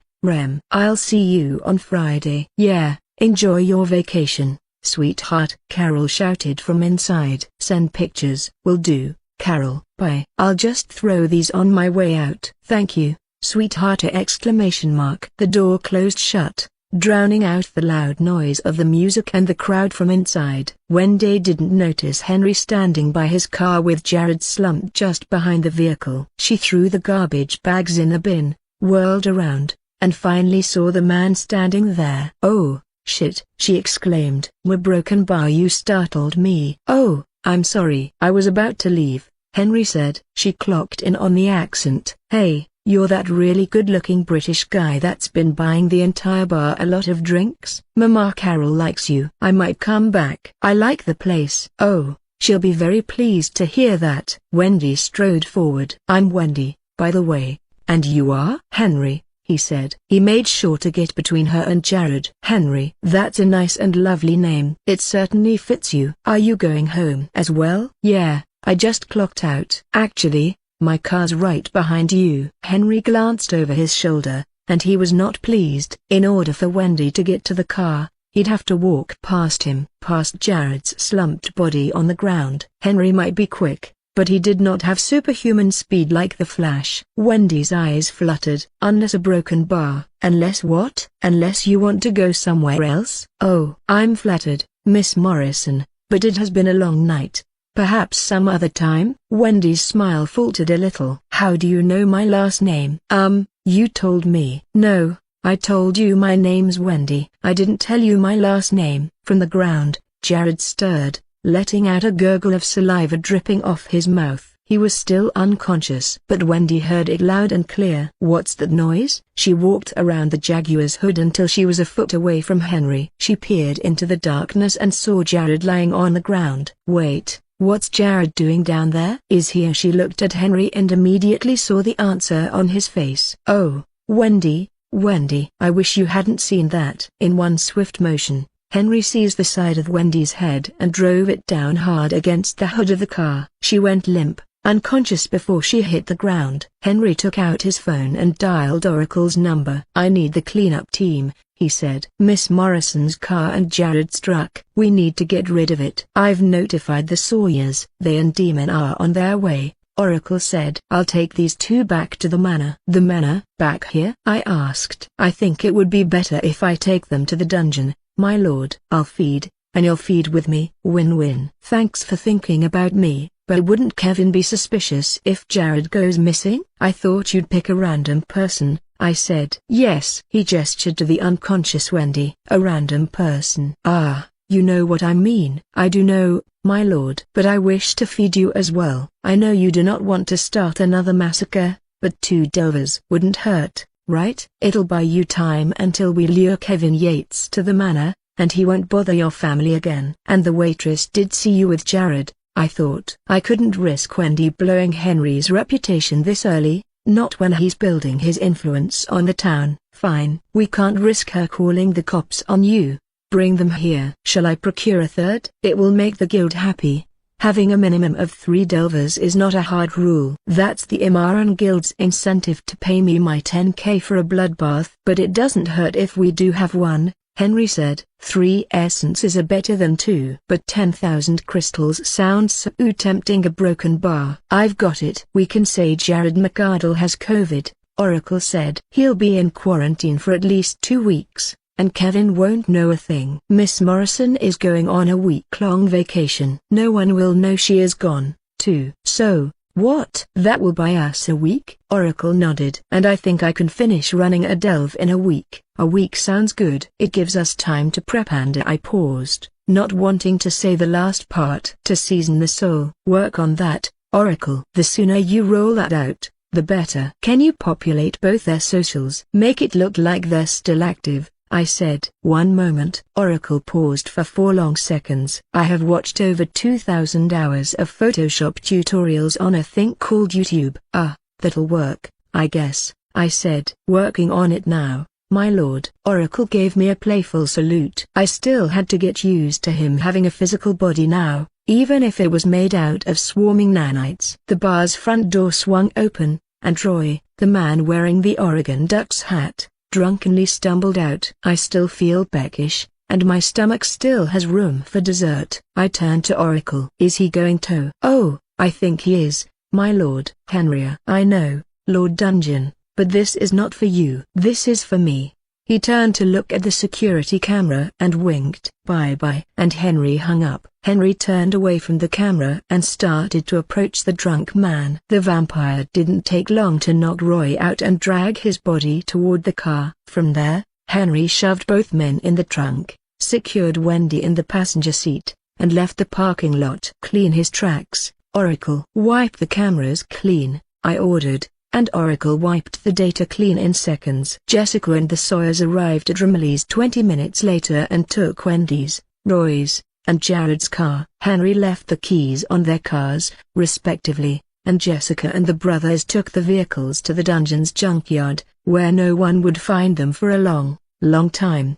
I told you we don't need a third delver, I said to Henry after he arrived at the manor. But I'm quite hungry. It just so happens that I wanted to share the meal. I wasn't buying it. I know what you're doing. You don't have to watch out for me. That is precisely what we archetypes do, Lord Dungeon. You feed. We feed. And besides, I've already got him. It would be such a waste to cast him aside now, right? For now, I'm trying to keep the body count to a minimum. We've got plenty of heat on our backs until the freaking FBI and the rest of the 3-letter agencies have Point Hope in their rearview mirror. The FBI is already packing back to their field office in Portland, but not all are gone.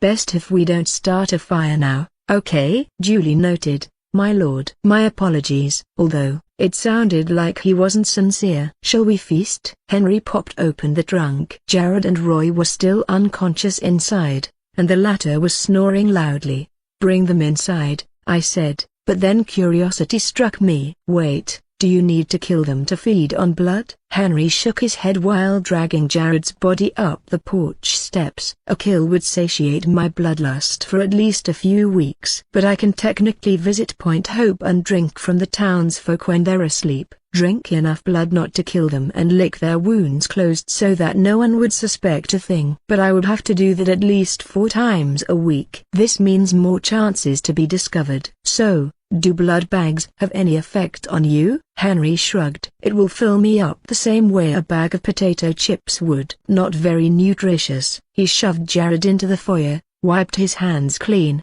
and went back for the other man in the trunk. I guess I'd buy one for you as a snack since you've been peckish all night. How very kind of you, my lord. He swiped the cut on Roy's forehead where Henry had struck him and licked the blood off. But nothing beats the real thing, especially when it's still warm and brimming with fear. The last resort manor looked like something you weren't supposed to ever know or look at. Not during the day, not in the waning afternoon, not if you wanted to have a good night's sleep. There, perched up on the cliff, surrounded by trees in every shade of green, rust, and gold at the edges, just high enough to make your stomach turn if you looked at it too long, was the manor.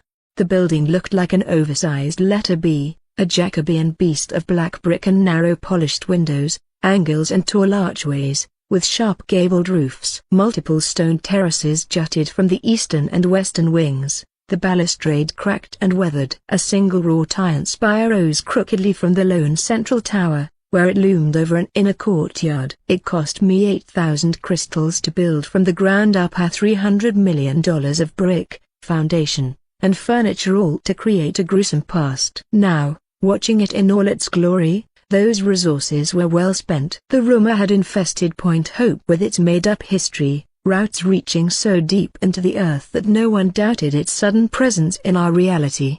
A place was just as important to the archetype that resided in it are also important to the dungeon core. The more scary-looking and ominous the place felt, the faster the resolve of delvers dropped, all thanks to dread effects. I got lucky when I decided to put my dungeon in the forest. Forests are scary, I thought. But an abandoned asylum turned manor, super fucking creepy. Its dread effects could attest to it. That was by design. And like all scary places, it needed a story. With my core's full access to rumor, and the breadth of my imagination, mostly everyone in Point Hope knew this place wasn't always a manor. In this new version of reality, this had been a state-run hospital once. It's the kind of place where you didn't go to get better so much as your sorry excuse of a family shoved you in there to be forgotten. Aunt Betty just went to live in a farm in Canada, sweetie. That type of excuse. Back when ignorant people were still ashamed to have family members with a mental illness or with disabilities. People muttered about it even now, and the name of the last resort hadn't helped its reputation any. It wasn't its real name,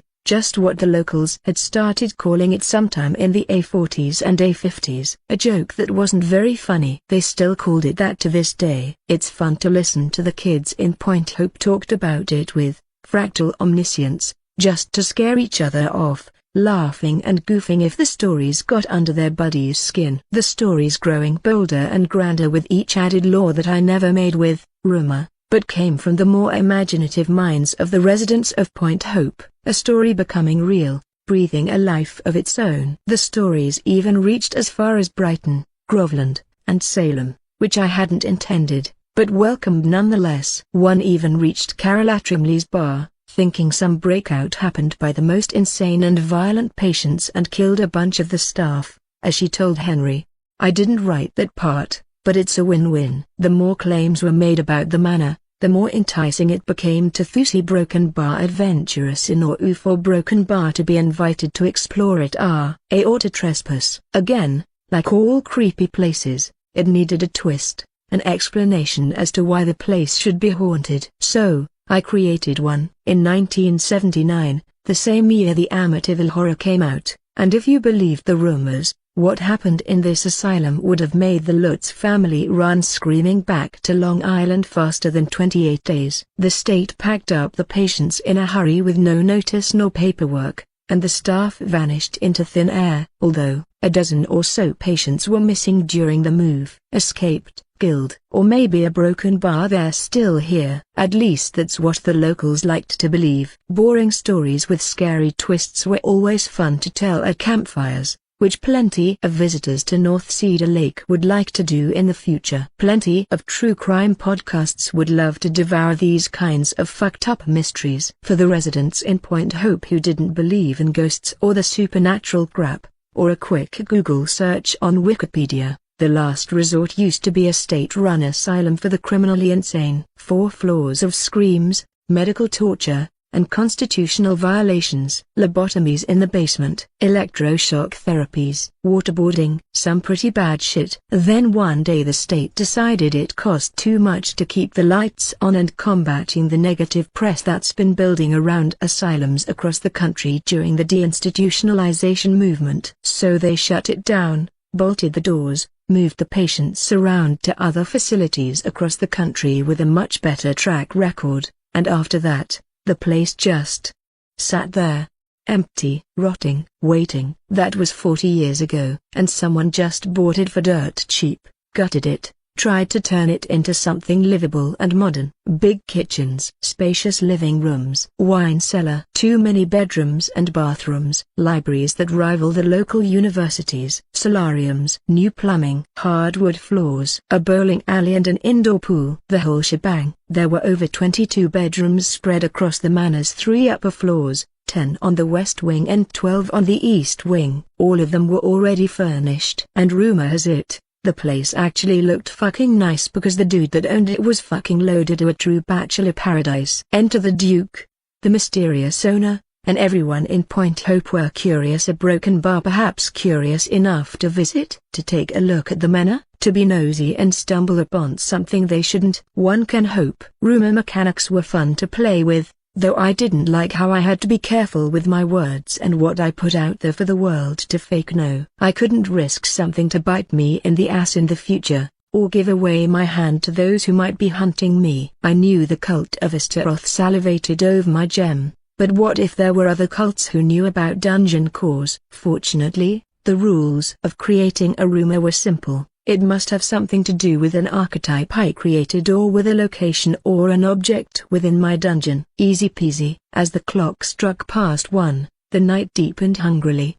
The manor was the perfect setting for a delve tonight. "The stage is set, my lord," Jessica said, pouring herself 2 glasses of wine in the drawing room and handed Henry the other glass. "Showtime?" Henry asked me after accepting the glass of wine from the demon. I triggered. Phantasmal cold, bringing the manor's temperatures lower to shed the delver's resolve. "Yeah, showtime." A small, new prompt appeared in my vision at the bottom left corner, one that I had never seen before. At the very bottom of it was a small disclaimer. "Courtesy of the Imaran Guild." I reckon the guild provided this for the spectators, wherever they were watching, probably eager for the bloodbath to start. And they've decided to show it to me. 2. Scenario 3. 1:09 a.m., 6 hours until dawn, 3 delvers remaining. A broken bar. Interesting. This would technically be my 5th scenario, but the guild only counted the Hodges Massacre, Ali's group, and this upcoming delve as the official scenarios of my dungeon. It's probably because these were the only scenarios under the influence of the guild. Shooing the prompt away, I flew over to where we kept Wendy and the others on the east wing. Time to wake up. Scenario 3, 1:15 a.m., 6 hours until dawn,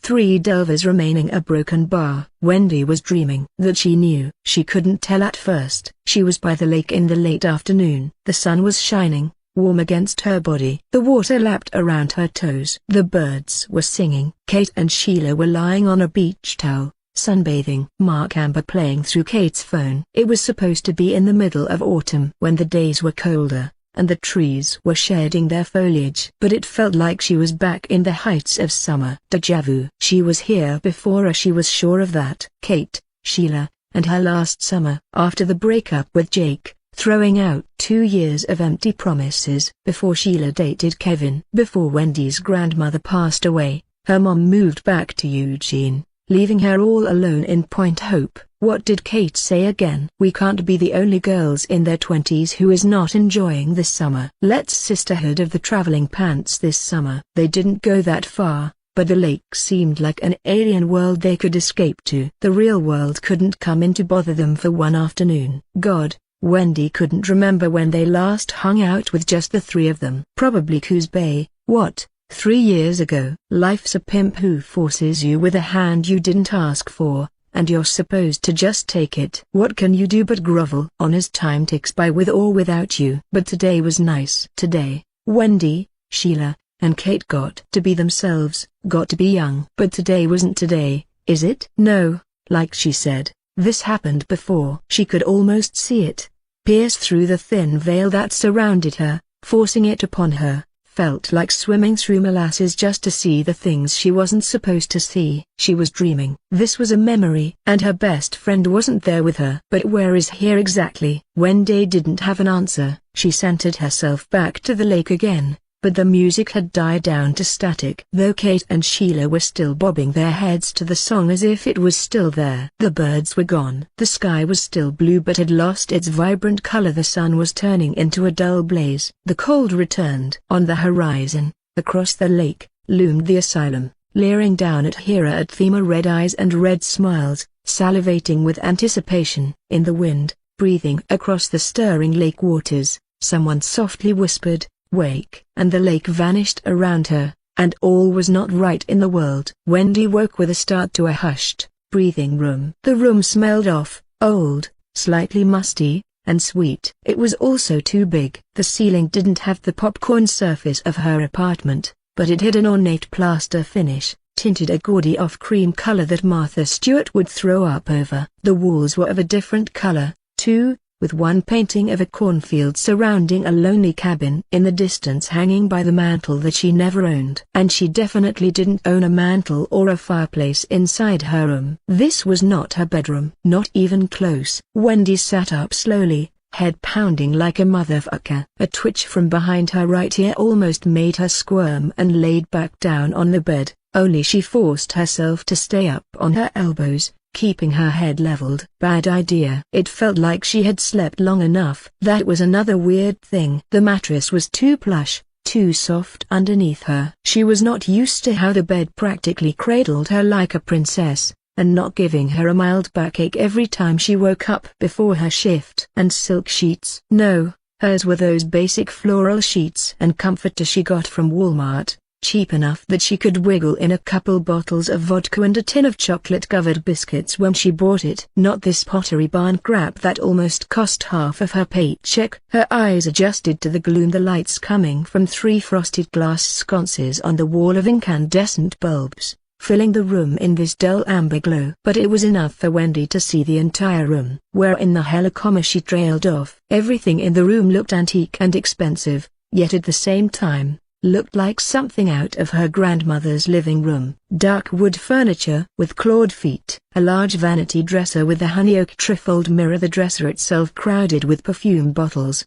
ivory hairbrushes, and makeup kits. Heavy gold and green curtains hung over the windows, drawn tight. A tall wardrobe loomed next to the fireplace, with the latter already had a fire roaring warm. On the other side of the fireplace was a brown rocking chair, where a small porcelain doll sat in a faded yellow and black polka dot dress that made it look like it was wearing a bumblebee. Its eyes were fixed toward the bed, toward Wendy. She instinctively looked away from it. As she scooted to the edge of the bed, she realized something was off with her clothes, too. She was no longer wearing her work clothes from Brimley's. Gone was the dirty and smelly apron and the stifling, uncomfortable fabric shirt. Instead, she now wore a lime green off-shoulder maxi dress that went all the way down to her ankles. She was also wearing this beautiful pair of nude platform shoes that she immediately recognized as vintage Prada. Holy streep, how much do those cost?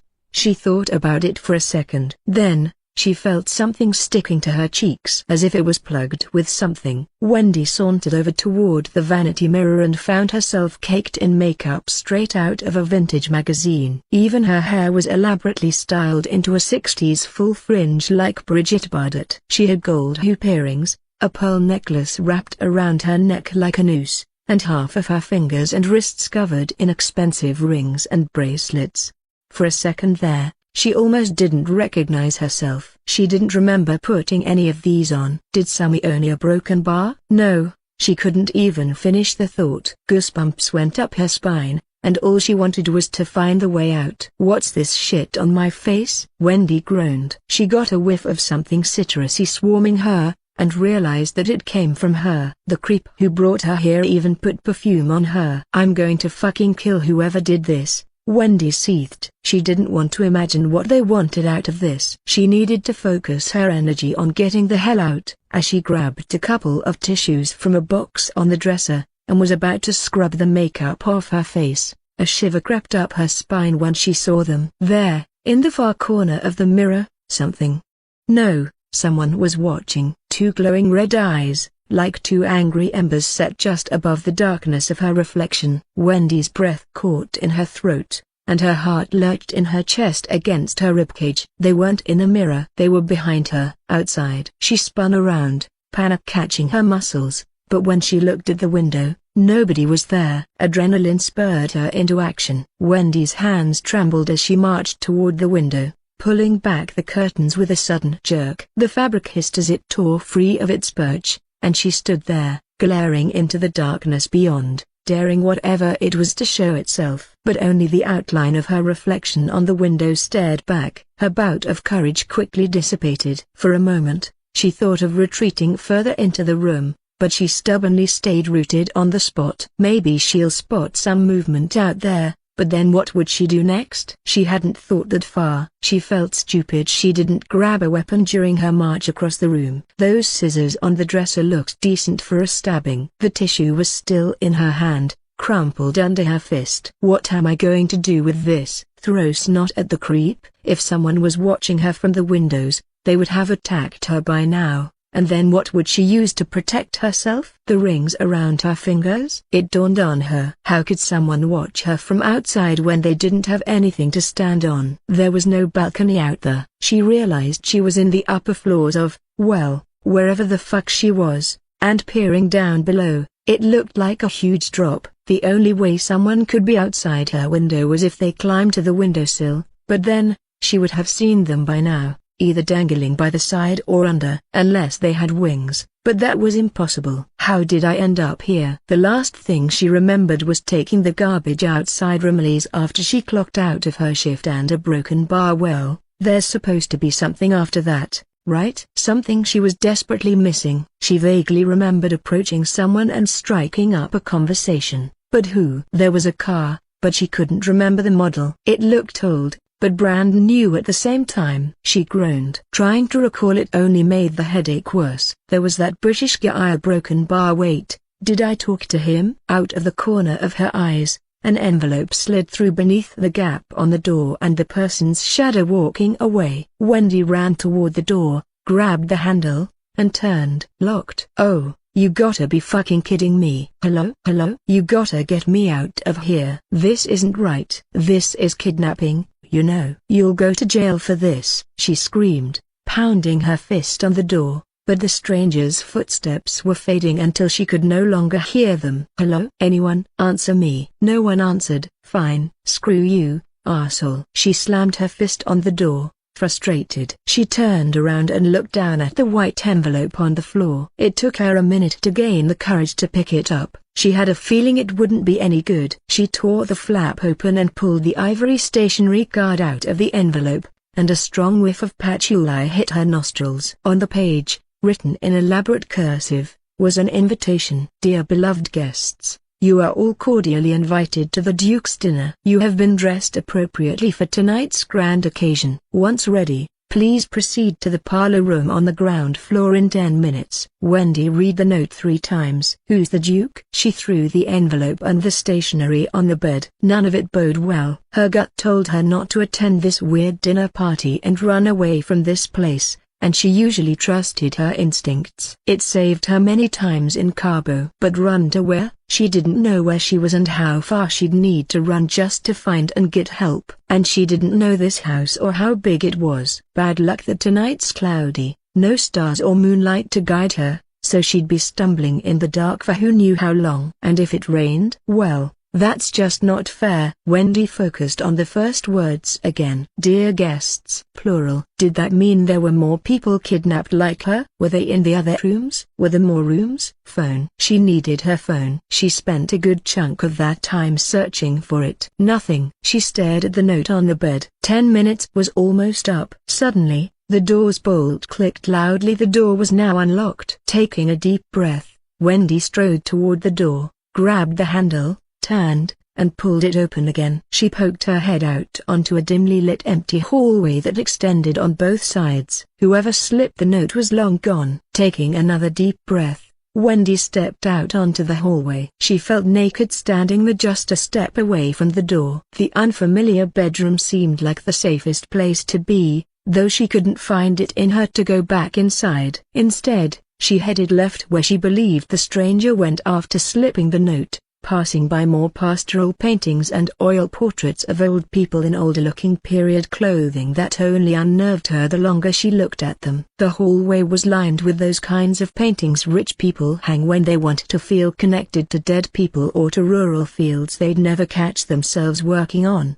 One painting showed a kid in a yellow vest, his neck swallowed up in one of those stupid frilly neck things. The poor thing looked like he was choking on lace. It made her think of Da Vinci or one of those famous dead guys. What were they called? Renaissance or something? She always couldn't pronounce the damn word. Then the boy's eyes moved, shifted slightly. Number. Couldn't be. She froze, waited, listened to her own breath start to rattle a little, took 3 careful steps, her eyes never leaving his. The boy's gaze tracked her. No, Jesus. She was seeing things, right? She stopped on her tracks, planted her feet, stared him down, dared him to move again, dared him to do more than just look. Movie a broken bar, movie a broken bar, movie a broken bar. I am not seeing things. Move. A door creaked open further ahead, making her jump. A man stepped out, slow and stiff, like he wasn't sure what was waiting for him. He wore a suit and a bow tie, but it hung on him wrong like it was a borrowed costume he didn't know how to fill. Their eyes met. Wendy knew that face. Jared McCardle. Jared? Wendy blinked. What the hell are you doing here? He squinted through the low light. When the fuck? He stepped forward, then staggered, caught himself against the wall with a grunt.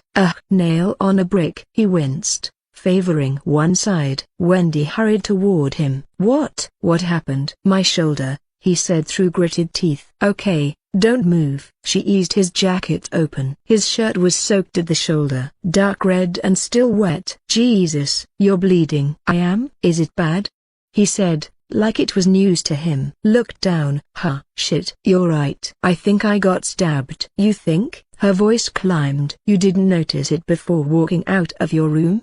Look, I was busy trying to find a way out, and I thought I just slept on it wrong. They dumped me on the bed on my stomach. He hissed. Oh man. Yeah, that's bad. I need to sit down. Yep. I can feel it now. Hold still, idiot. You're only making it worse. She undid the buttons, pushed his shirt aside and froze. The wound was stitched. Sloppy, but stitched. Someone already sewed you up. Did you do this? Jared blinked at her. Really? I didn't do that. I told you. I just woke up. It was that British guy. Probably him. What British guy? You know? The one from the bar? The one Kate's been climbing over all night? I think he's the one who stabbed me. And why would he do that? Did you do something to him? I don't know. He snapped. Because he's British. Europeans are weird. Why is it always my fault? Because you're you. What does that supposed to mean? Wendy shot him a pointed look. He looked away. Something's wrong with him, though. Like what? Like a broken bar. Jared paused for a moment, shook his head. It's nothing. Fine. Be that way. She didn't have the energy to argue with him, but he was hiding something. Good news. Looks like the bleeding stopped. But you need a doctor real soon. I'm scared it'd get infected. Well, do you see a hospital around here, Wendy? Let me see. I barely noticed, she said sarcastically. Silly me. I forgot we were kidnapped. Thought we were at the goddamn Holiday Inn. Yeah, whatever. They took my damn phone. Do you have yours? Wendy shook her head. Same. I can't find mine. I figured it'll be too easy. Too easy for what? Then a voice boomed from down the hall. Is he okay? They both jumped. Roy Sherman stumbled out from the corner of the hallway, shirt wrinkled, bow tie hanging loose around his neck. His suit jacket looped around his arm. He flinched at the painting of the boy with the yellow vest, muttered something under his breath as he walked past it. I said, is he okay? Wendy steadied her breath. He's fine. The bleeding stopped. Can you stand, Jared? Jared nodded. Barely. Wendy turned to Roy. Are you a broken bar guest? Or did you ? Roy snorted. Hell no. You think I kidnapped you? Girl, you've known me for 6 years. You ever seen me lift more than a 12-pack? I'm the marshmallow man with a mortgage. If I ever looked like Jason Momoa, it was in my past life. And I probably died fat then, too. Jared raised an eyebrow. Didn't think you knew who Jason Momoa is, Roy. Look, kid. I'm not that old. I still watch cable, Roy said, flashing his invitation card. You guys got this creepy little letter, too? Jared nodded toward the fireplace inside his room. Yep. Burned it. Roy sniffed the note. Motherfuckers fancy. Do you guys know where we are? Wendy and Jared shook their heads. Yeah, Broken Bar might have an idea, Jared said. I think we're at the asylum. This doesn't look like the asylum. Roy said. Used to be. Not until that British guy bought it. He renovated the place, remember? And I think a broken bar. I think this is it. The manor. The tourist? That's who kidnapped us? Roy looked bewildered. I didn't see the man who attacked me, but they got me on the back of the head. It makes sense. Rich people don't have taste, Jared said, looking around the hallway's decorations. I personally like it, Roy chimed. Wait, how many of us are here? Wendy asked. Did you see anyone else? Roy shook his head. Nope. They put me in another room past the left hallway back there. I think it leads toward the stairs. I didn't go that way though when I heard you two. You saw more rooms? Jared asked. All of them locked. I tried, Roy answered. That's when they heard it. Music. It started soft at first, then gradually getting louder. Strings, piano, a woman's voice, mournful, smooth like whiskey. A love song. It filled the hallway. You're all hearing that, right? That's not just in my head? Roy asked hesitantly. Wendy nodded. Yeah, I hear it. Oh good, he said, patting down his pockets. Thought it was just me being drunk. He stopped, growled. Son of a bitch. They took my flask. That was a gift from my brother. Hey, Roy, can you help me with him? Wendy asked. Oh, right. He grabbed Jared by the jacket. Not fear, you old fuck. That's the bad arm. Shit, sorry. You're all slippery, man. I'm slippery because I'm bleeding. Well, your leg ain't hurt too, is it? Just get me the hell up. Roy grunted, hauled him upright again by the scruff of his jacket. Jared wobbled but stayed standing. You good? Wendy asked him. Jared nodded, jaw clenched. I'll live. Let's get downstairs. I don't think we should go down there, Jared said. You want to jump out of the window? Be my guest. We'll find the front door downstairs and get the hell out that way, Wendy said. She started walking, not waiting for them to follow. And if it's not there? Roy asked. What if there is no door? What kind of question is that? Roy shrugged. I'm just saying. This place gives me the creeps. But Wendy didn't answer. She veered off toward a narrow console table against the wall. She picked up a heavy silver candlestick and tossed the candle aside, felt the weight of it in her hand like a bat. She turned back to them, eyes cold. It's just one tourist, right? One guy. What do you boys say about giving him a point hope welcome? Roy grinned. I like the sound of that. They found the grand staircase. It looked like something out of a wedding catalog Wendy used to flip through, back when she still thought shit like that might happen for her. Iron rails and balusters, Turkish rugs and carpeted stairs, glass chandelier shining at the ceiling. Vintage looking. A place with history you could see and feel through the walls. The stairs were wide enough for 4 people to walk shoulder to shoulder, but none of them did that. They moved single file and took the stairs slow. Jared cradled his bad arm. Roy kept glancing behind them like he expected something to crawl out of the walls. Wendy stayed in front, candlestick at the ready.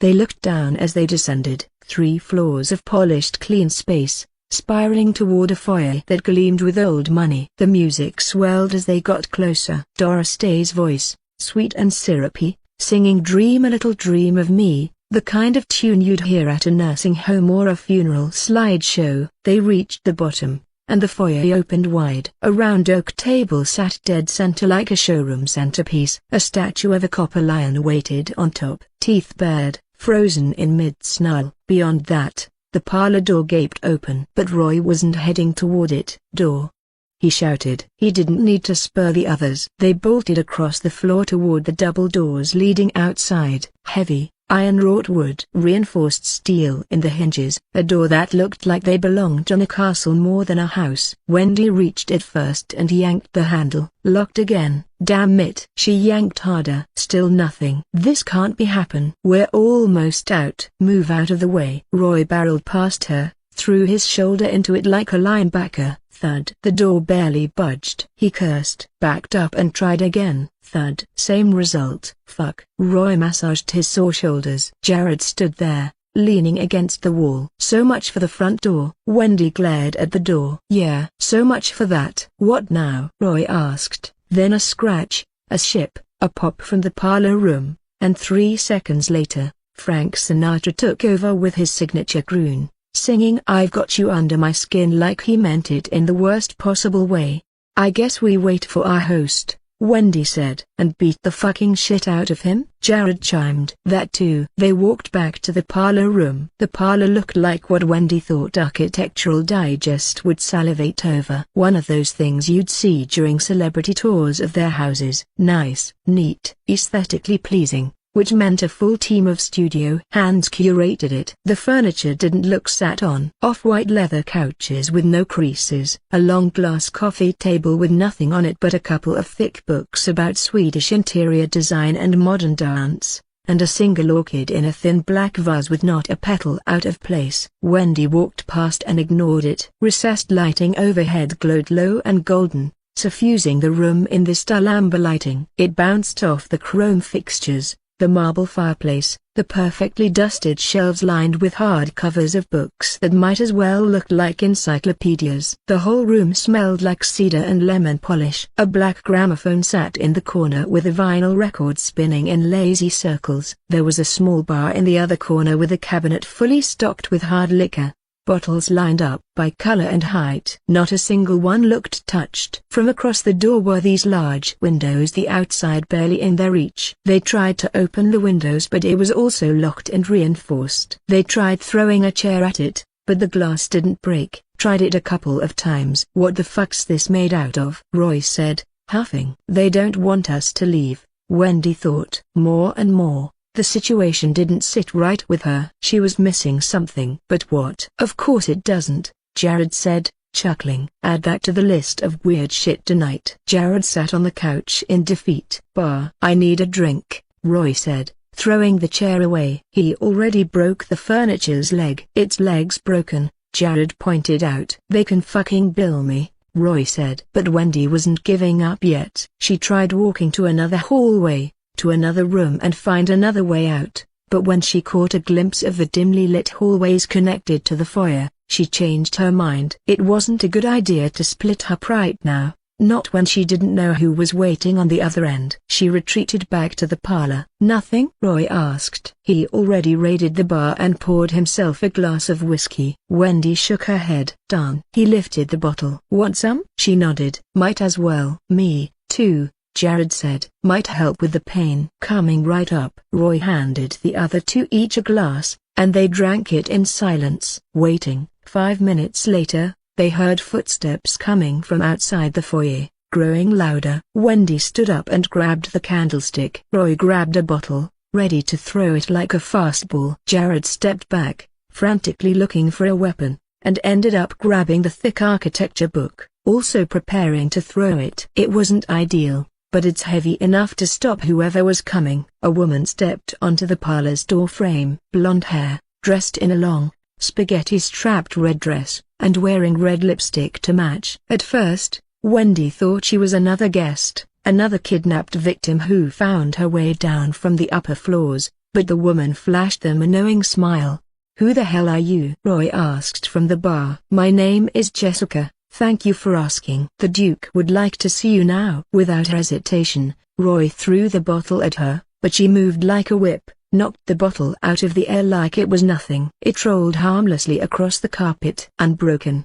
Before Jared and Wendy could act, she pulled a pistol behind her, pointed it at him. At her. Newer. Back up you two, she said. Behave. Stay cool now, little darlings. Keep your wits about you. The night is still young. There's more of me to go around. Don't you worry. She held the gun for a beat longer, then lowered it. Follow me, she said. We don't want to keep him waiting. The Duke, Wendy said. You mean the British guy who came to Rumley's? The same guy? Yes. And our master. Jessica pivoted her heels, hair swaying, and walked out of the parlor room and down the hallway. None of them moved at first, but they followed. What else was there to do? Wendy sighed. What are we thinking? Roy whispered. I don't know, Jared said. He put the book back on the coffee table. Find better weapons? Wendy said nothing, but she kept the candlestick close. Jessica walked ahead of them, still in that red dress, hips swaying, the pistol in her grip. No rush, like she knew how this would end. Then, the hallway opened into the dining hall. It was huge. A table stretched across the room made of lacquered dark wood,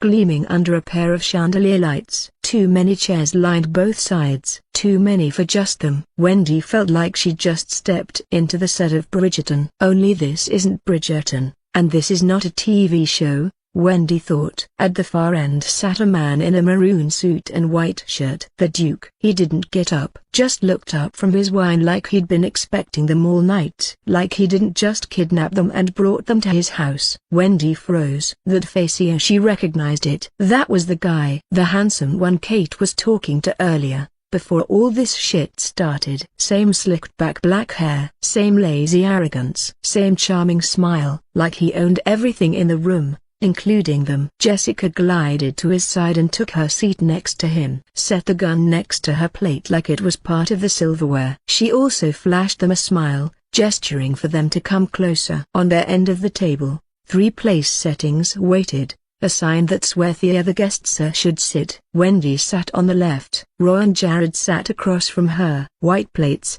polished forks, red wine glasses already half full. Roy grabbed the wine glass and drank it empty.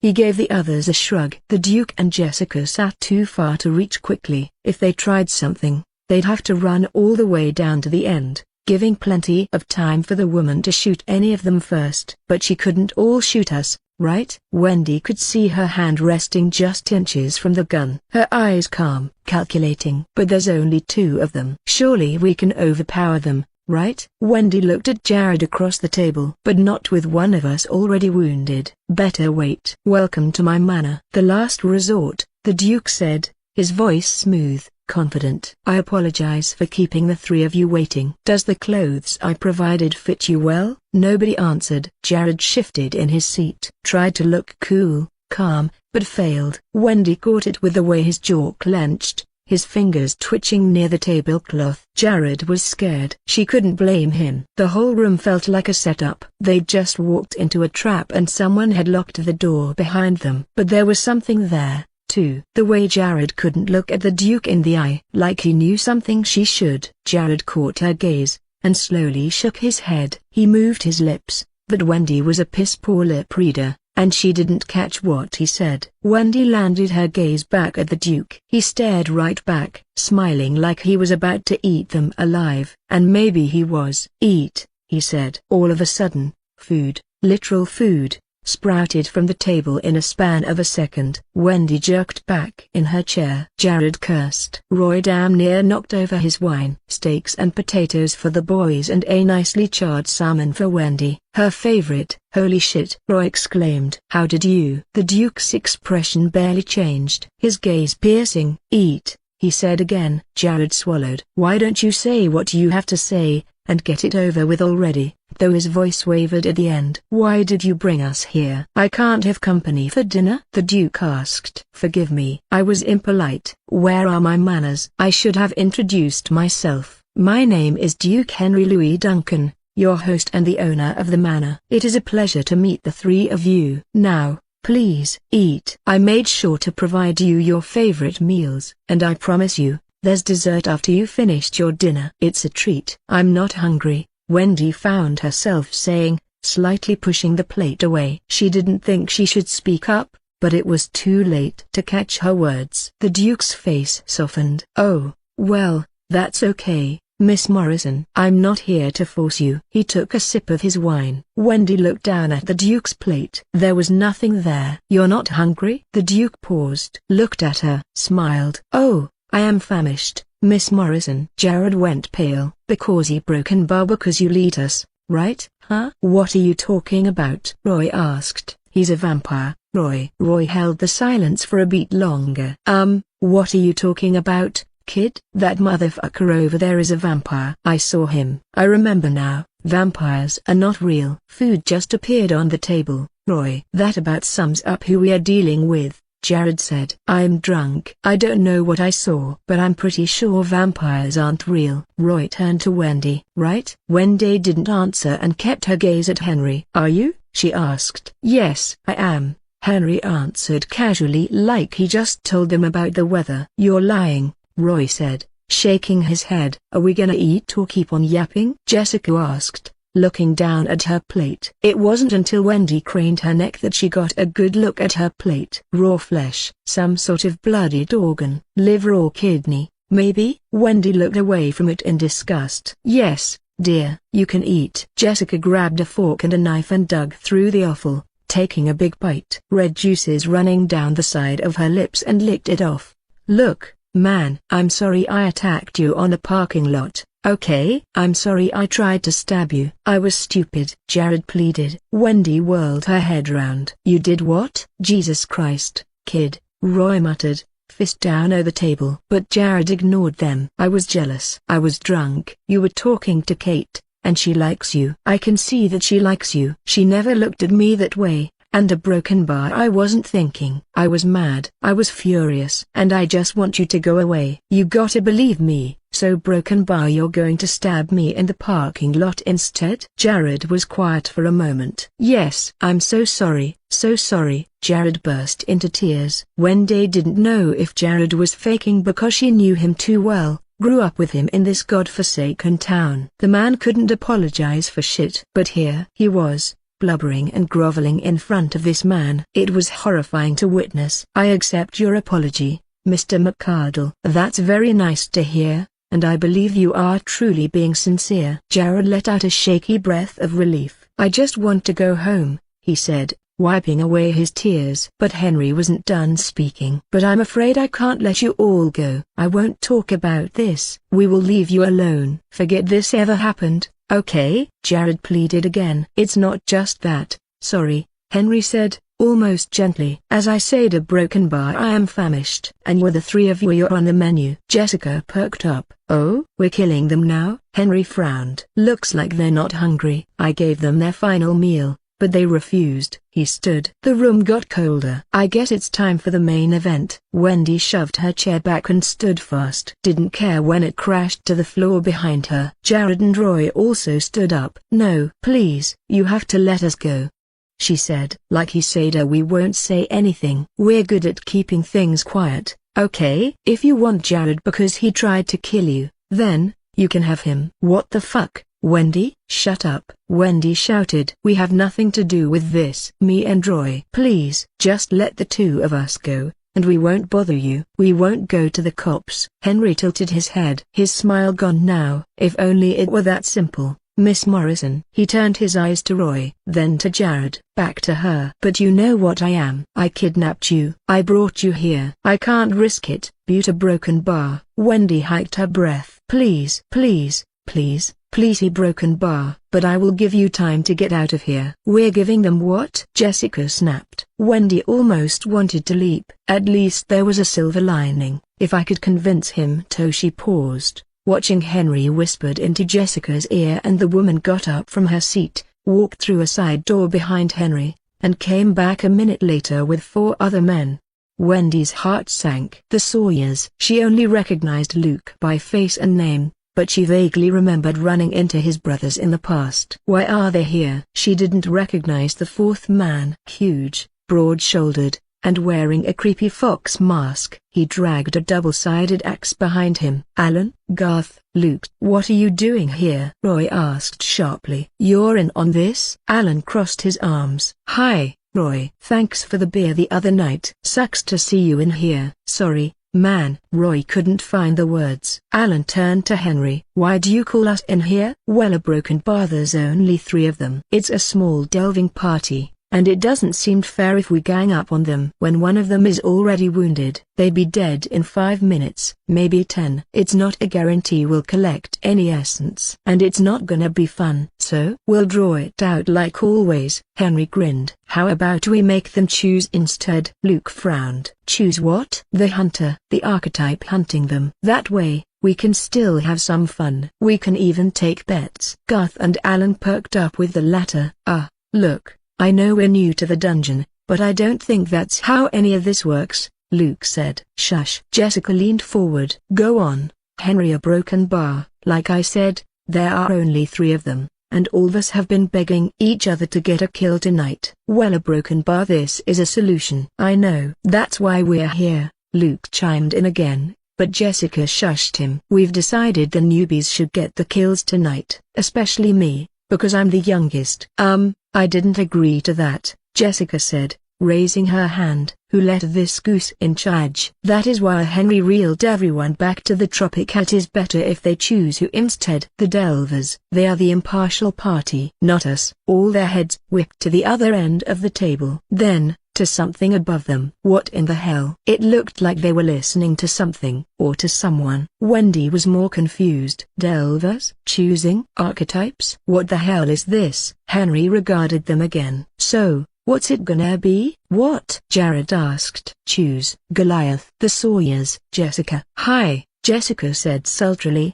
waved at them with her fingers. Or me, Henry said. There are more, but they're on guard duty tonight. We don't want to be interrupted. For what? Jared asked again. Aren't you listening? Wendy snapped impatiently. They're letting us choose who was hunting us across the manor in some fucked game. Oh. Jared didn't wait for a beat. We pick the chick then. Jessica beamed. Who? Me? Yay. Hold on. We need to decide as a group, Wendy said. She couldn't believe the words coming out of her mouth and why she was even going along with this. This is fucking nuts. We can handle her, Jared said. Just because I'm a woman? Now, I'm offended, Jessica huffed. Just kidding. I don't care. No, not her, Roy said from behind. I know a crazy chick when I see one. Or, thank you. Jessica took another bite of the offal from her plate. I like you out of the three. Roy shifted uncomfortably. Yeah, let's not pick her. She's got a gun. Jared was frustrated. And what? He's a vampire. Just a big fat no-on-axe man over there. No offense. And the Sawyers,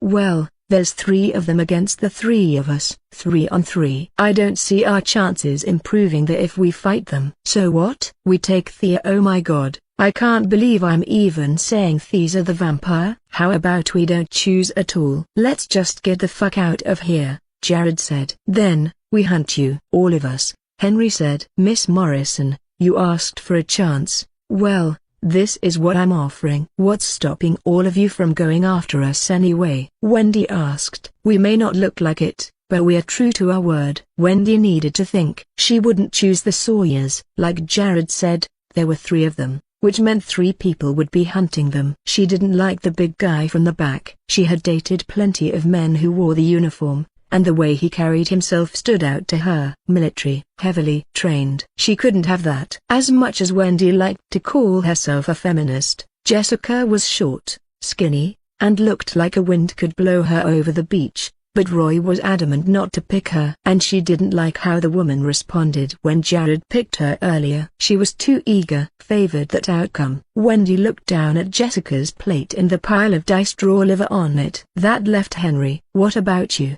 She said. No, he's a vampire. Sure. Wendy doubted if that were true. If he is a vampire, does that also mean that woman is also a vampire? The Sawyers. 2? Yeah, broken bar. I don't know a broken bar. Hey, we're not vampires, lady, Luke said, offended, but Garth elbowed him to shut up. Then, we pick you, Duke, Wendy said. Guys, come on. Let's just get this over with already. Yeah. Okay. If we got a pick, we're picking him, Roy said. Sorry, Jared. But he's the one who kidnapped us. We shouldn't pick him. There's 3 of us and 1 of him. I'll take that chance, Roy said. Jared, come on. If he's a vampire, then we know how to kill one. Garlic. Stake to the chest. Sunlight. From the movies. Jared wanted to pull his hair out. Fine. If you're not all vampires, then what are you? He pointed at the woman. Should I even say it out loud? Might as well, darling, Henry said. They know I'm a vampire. It's only fair they know who you all are.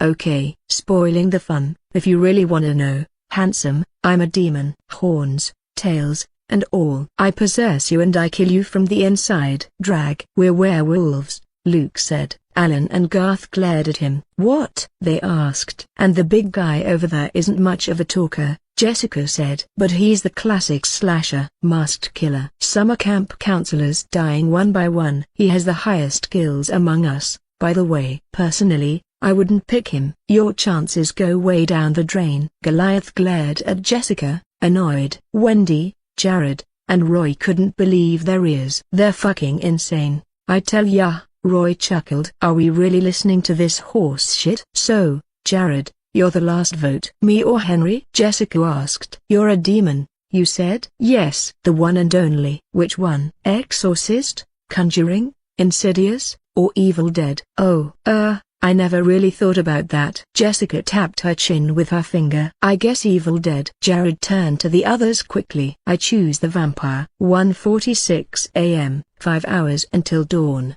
3 delvers remaining a broken bar. So, they chose Henry. Figures. Let's hope they made the right choice, I thought. Henry smiled, slow and easy, like a man unwrapping a present. Thank you, Henry said. And since you chose me, I'll be kind in return. Real kind.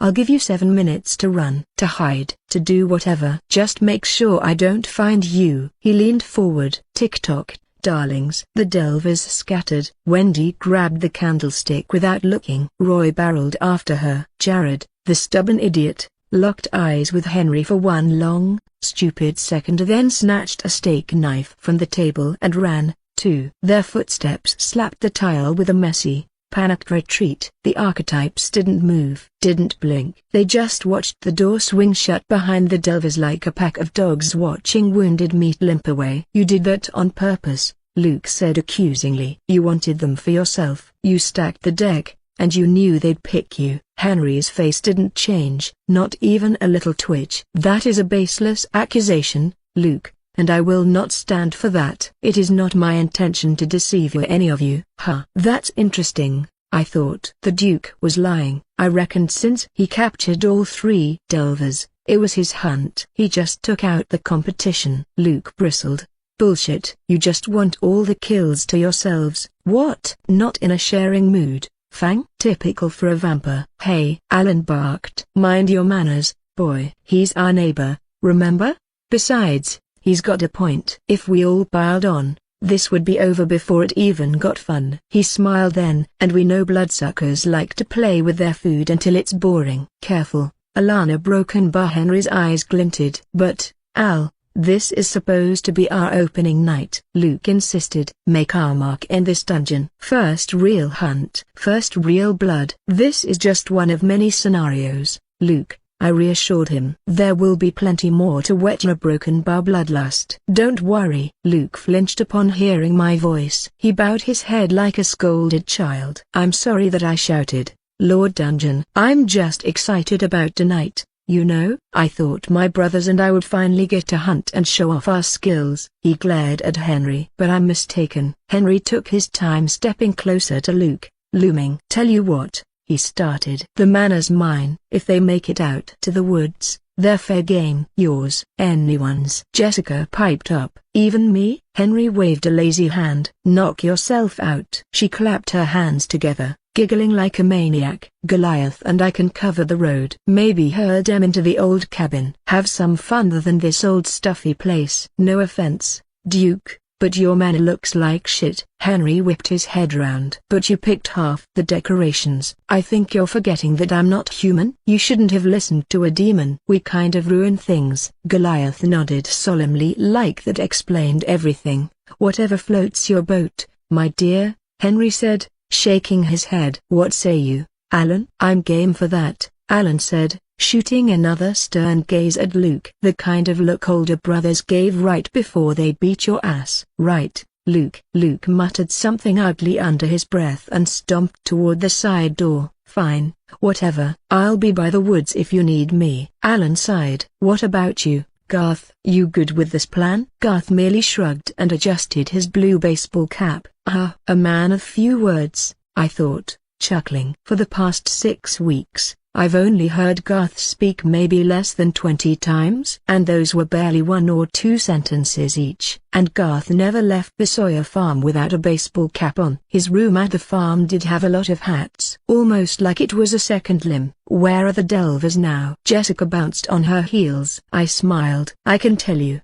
but you're not the one hunting. Ugh, lame. Henry tilted his head, listening. A small smile crept across his face. The kitchens. They found the back door. Another pause. His smile got wider. To the air. And they just found out it's locked. Bolted. Jessica pouted. Or, poor little lambs. Remember, Henry said, smoothing his jacket and adjusting his cufflinks, don't ruin them too badly. I still need to feed.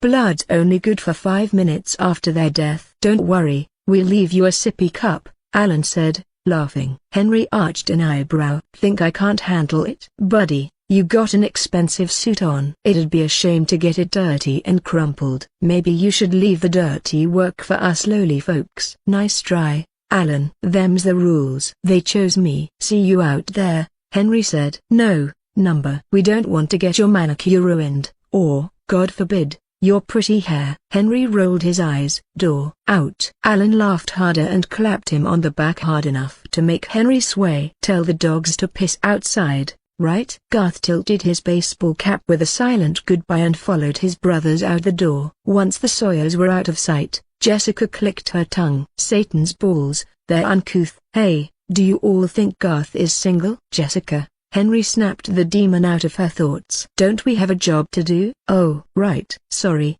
Duke. Lord Dungeon. How long has it been? 2 minutes, I said. Probably less. I should probably check on how they're doing. Wait. Let me take a guess. Jessica raised her hand, screaming, shouting, arguing, crying. Desperation. Looks about right. I took a peek into the kitchen.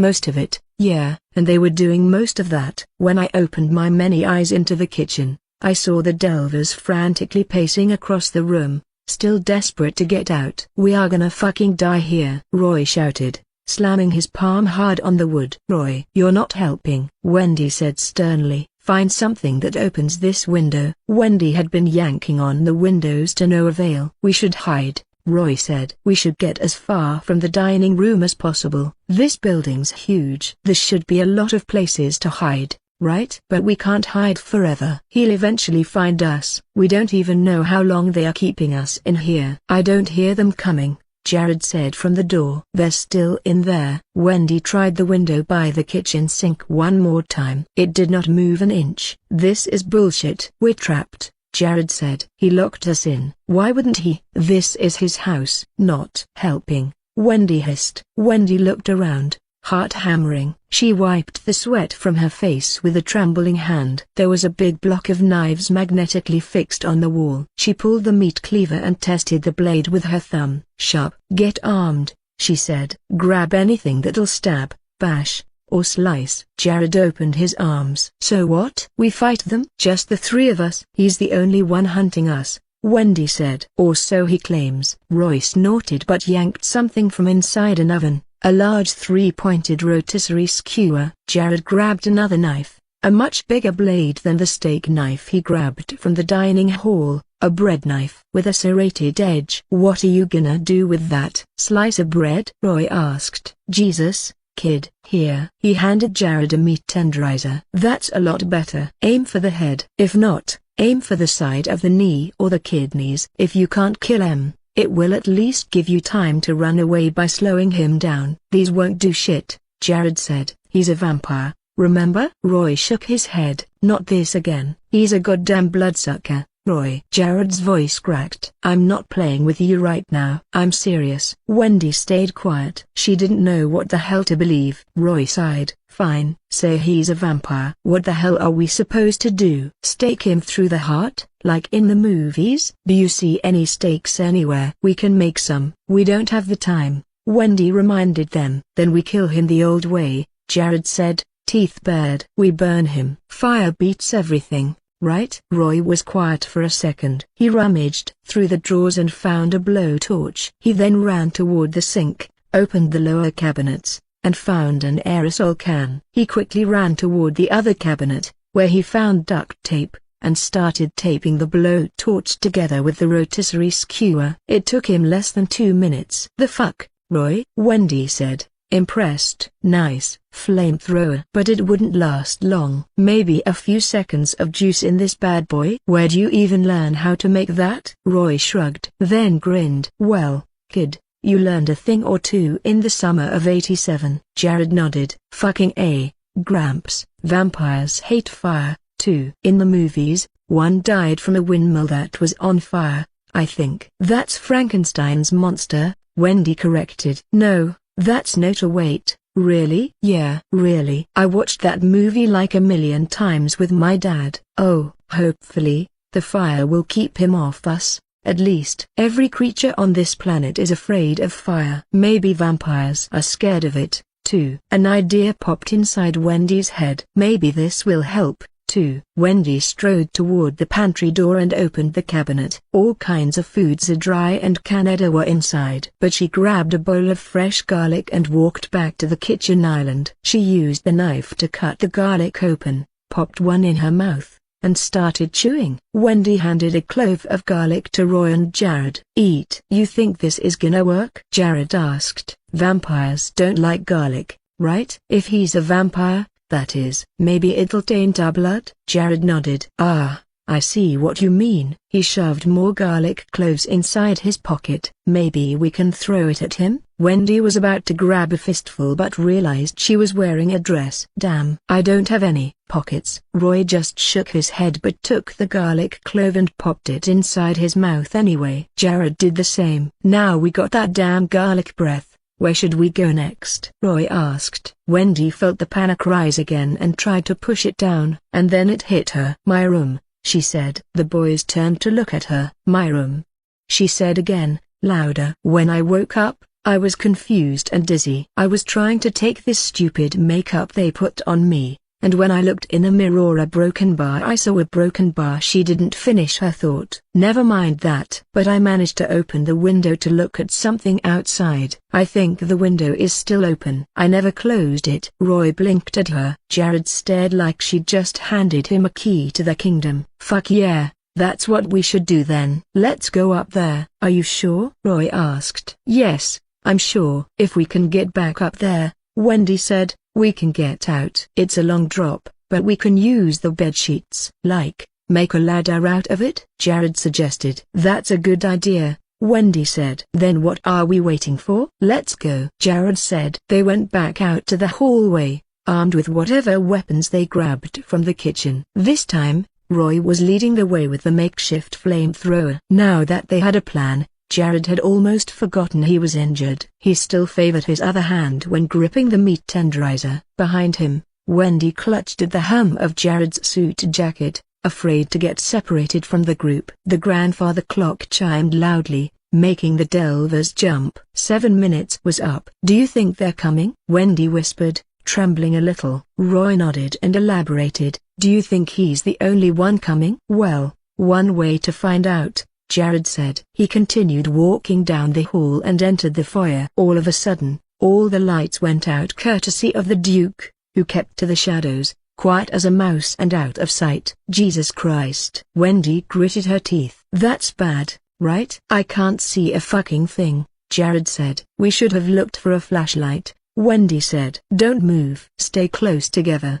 Roy barked. Duke Henry was merely a foot away from Wendy's reach. The vampire moved from behind, and the subtle gust of wind made Wendy gasp out loud and stuck closer to Jared's side. "What was that?" "What the fuck was that?" What did you see?" "I can't see shit." "I felt someone move behind me." "I don't see a broken bar." "Fuck, we need light, man." "Just follow my voice," Roy said. "Yeah, that's it. I think I see something up ahead." Roy lit the blowtorch, which let out a very dim glow. But it was enough to lead Roy toward a console table with 2 drawers. He opened the first one but didn't find anything he liked, although the second one was a success. He grabbed 2 flashlights from inside and handed them to Jared and Wendy. "Here, use this," he said. "Ah, finally." Some lighter. Wendy turned on the flashlight. A broken bar. And as the light swept across the room, she noticed Duke Henry's sneering face standing between the parlor room's open door. Wendy screamed. "Over there!" "He's over there!" Jared's flashlight swept to where Wendy pointed,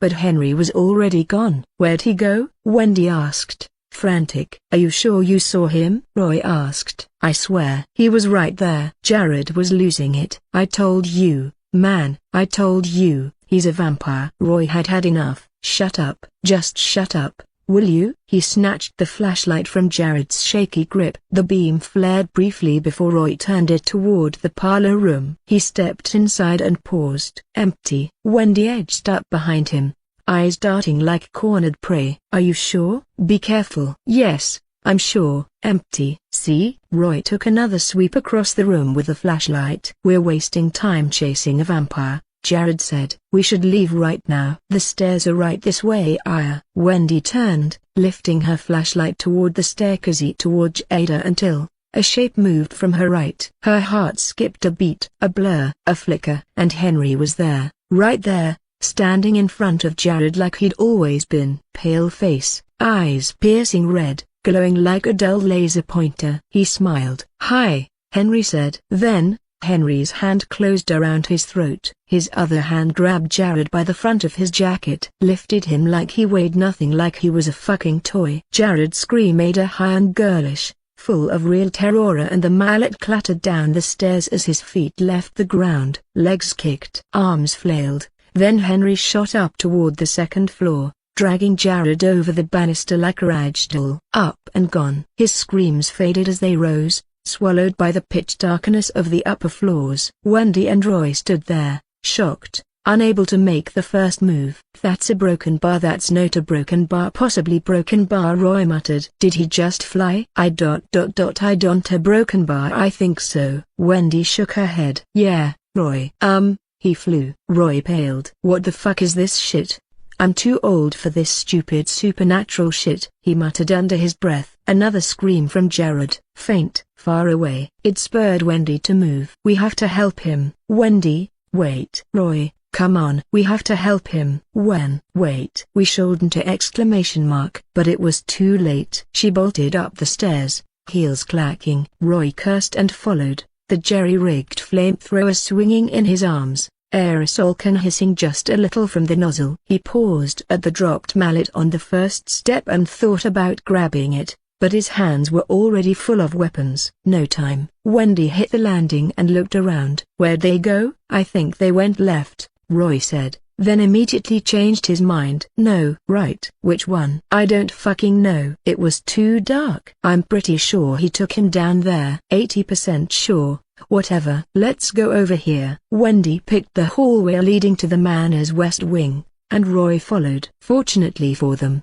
Jared let out another whimpered cry from down the hall. Roy and Wendy ran toward the noise, even when a part of them wanted to keep heading toward the third floor, toward the exit and, eventually, their escape. The door at the end of the hallway gave under Wendy's shoulder with a hollow crack, and they stumbled forward into a gallery hall, the kind of place you'd find in a palace like Versailles. Elaborate Baroque-style frescoes on the ceiling, peppered with decorations in silver, white, and gold trims throughout the room. One side was lined with wall-sized paintings, while the other had tall arched windows looking out onto the dark inner courtyard. In the middle of the hall, Jared lay on the ground. "Jared!" Wendy cried out and ran to his side. "Oh my God, he's bleeding." "He bit me," Jared muttered through gritted teeth. "Shoulder." Garlic didn't work. Wendy peeled back the torn collar and winced. The bite was ugly but not deep, flesh broken, but nothing looked too damaged or serious. Still,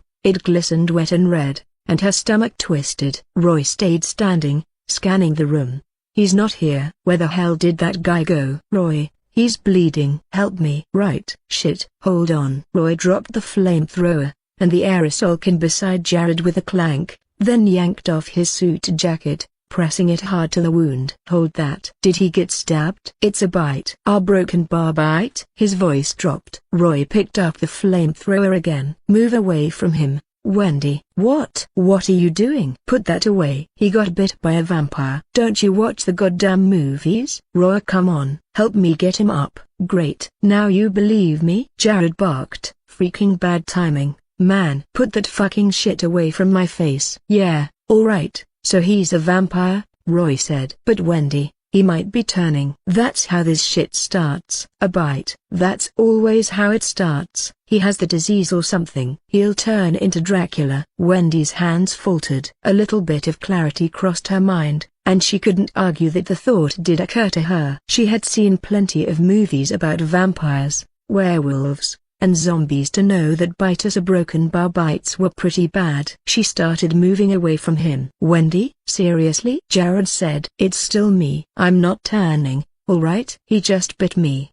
Look, I'm standing." He pushed himself upright and wobbled, blood dripping down his arm. Wendy flinched away like he was about to attack him. "I'm serious. I'm not turning." Roy stepped between them, shoved Wendy behind him, and leveled the flamethrower at Jared's chest. Back off. We just got to be sure, alright? You come at us, I light you up. Keep your distance. Are you really gonna fucking burn me, Roy? Jared took another step forward. Yeah, broken bar. I don't a broken bar. Just stop moving. Don't move. Roy, I don't think it works that way. Wendy tried to reason with him. Or work that fast. Look, we're in new shit territory here, alright? We don't have the bigger picture. Exactly. Why don't we move to a safer room than standing out here in the hallway when that guy is still around? The room fell silent for a beat. Then clap, clap, clap, soft, slow, deliberate. From the far end of the gallery, Henry emerged from the dark. That same half-smile. Blood dripped lazily from the corner of his mouth, trailing down his chin like wine. He licked it clean with a long, slow drag of his tongue. Is that a broken bar garlic? Henry teased. The others didn't answer. Henry gave it another lick. Yes, a broken bar it is, garlic. My favorite. He took 2 delicate steps forward. I must say, he drawled, voice honeyed silk and gravelly, you are quite a treat, Jared. Not fully seasoned, no, but getting there. Jared scrambled back toward Roy and Wendy. What are you waiting for, Roy? Blast him. Saw broken bar, stay back. Roy barked, hands shaking, eyes flicking from Jared to Henry and back again. He gripped the flamethrower and the aerosol can. Blast him. Jared hissed. Yeah, hold on just a minute. I can't get the angle right. Don't rush me. Henry took another step. He's about 25 feet away from them. Careful, Henry, I said, more out of instinct than confidence. It's fire. Truth was, I had no damn clue what could kill a dungeon vampire. Henry's stat sheet said sunlight, stake to the heart, a classic cropper, but nothing else. The kind of stuff the Delvers didn't have. Fire might slow him down, but it wouldn't stop him. But deep down, I found myself agreeing with Jared. Fire could kill anything, even Henry. Henry gave me a look as if to say, oh, please. I said stay the fuck back. Roy shouted again. Henry's nails had grown exceptionally sharp and claw-like since I left him in the dining hall. Old, cracked, and yellowish, as if he had been growing it out for years. Henry widened his smile, making sure that the Delvers could see his sharp, elongated, canine fangs, showing his true self. Oh, Roy, a broken bar, Henry tutted, tapping one of those claw nails against his chin. You know who I am now. I could slit your throat with one nail before you get that toy of yours to spit a single flame. And then I'll feast a blood, brain, spinal fluid ripped from your body like sucking marrow from a cracked bone.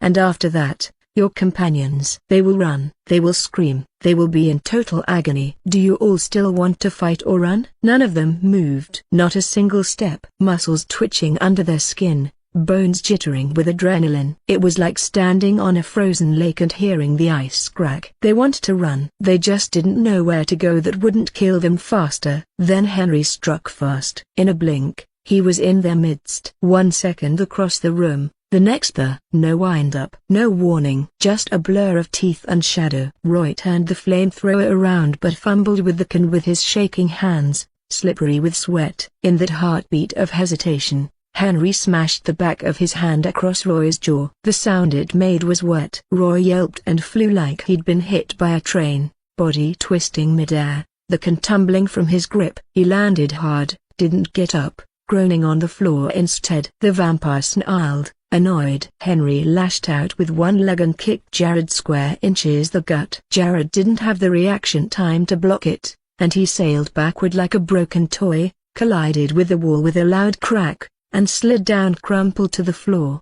Wendy was still fighting. She clawed at Henry's fingers, his arm, and tried to yank herself free. Henry turned to her with a calm, almost clinical look in his eye, grabbed a fistful of her hair, yanked her head to the side too hard, like he meant to snap her neck, and leaned in. His mouth opened wide, wider than it anatomically should have been. And then the bite. Wendy screamed. The scream that she let out wasn't human. It scraped the inside of her throat like glass. Henry clamped down, and the sound of him feeding filled the gallery with thick, wet, sucking noises. Her legs kicked. Her fingers twitched. Her eyes rolled over. But Henry held back. Dinawama, he shoved her with a fist like a cinder block. She flew backward, limbs cartwheeling, and slammed into Roy just as he was struggling to get up. They collapsed in a tangle of limbs and groans. The meat cleaver was now in Henry's hand. Henry's eyes had gone black. That same red glint in his eyes still remained,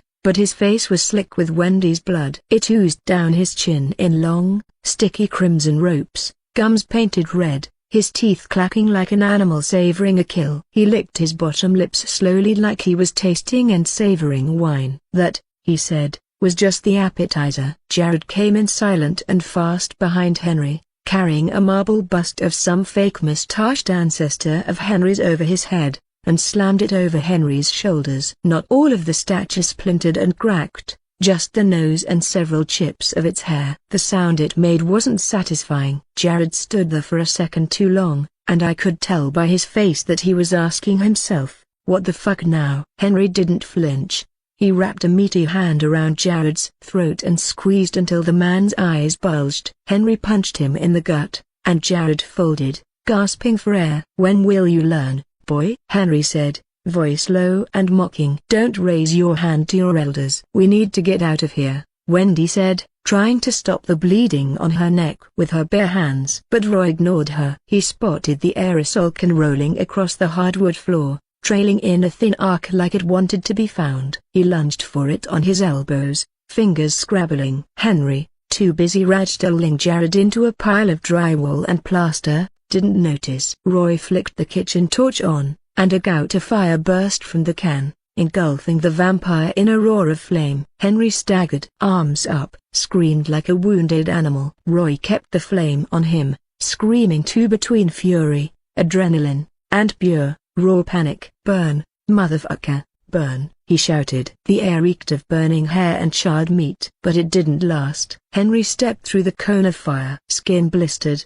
face cracked like slow overcooked pork. The flames chewed and singed his clothes. Still, he moved slowly but relentlessly. A walking bonfire. He reached Roy, wrenched the makeshift flamethrower, and tossed it like garbage. Then he grabbed Roy by the throat and the collar of his jacket. "That was fucking irritating," Henry growled. But his regenerative healing was already working. His face began to knit back together in real time. Sizzling flesh sealed itself in seconds. Eyebrows sprouted like weeds in spring. His sagged left eye pulled itself back together in its place, the irises in his eyes returning to its dark, haunting color. And then they flew. Henry shot upward, dragging Roy along with him. He smashed him against the ceiling with a bone-rattling thud. Roy dangled, feet kicking, throat still crushed in Henry's grip. Then Henry dragged him across the ceiling. Roy's face scraped tile and wood, leaving a long, wet smear behind, skin peeled away in sheets. Wendy screamed from below. Jared ran to her and pulled her up hard enough to nearly wrench her arm from the socket. "We need to go now." They bolted out of the hall. Henry dropped Roy from 13 feet. Roy landed hard,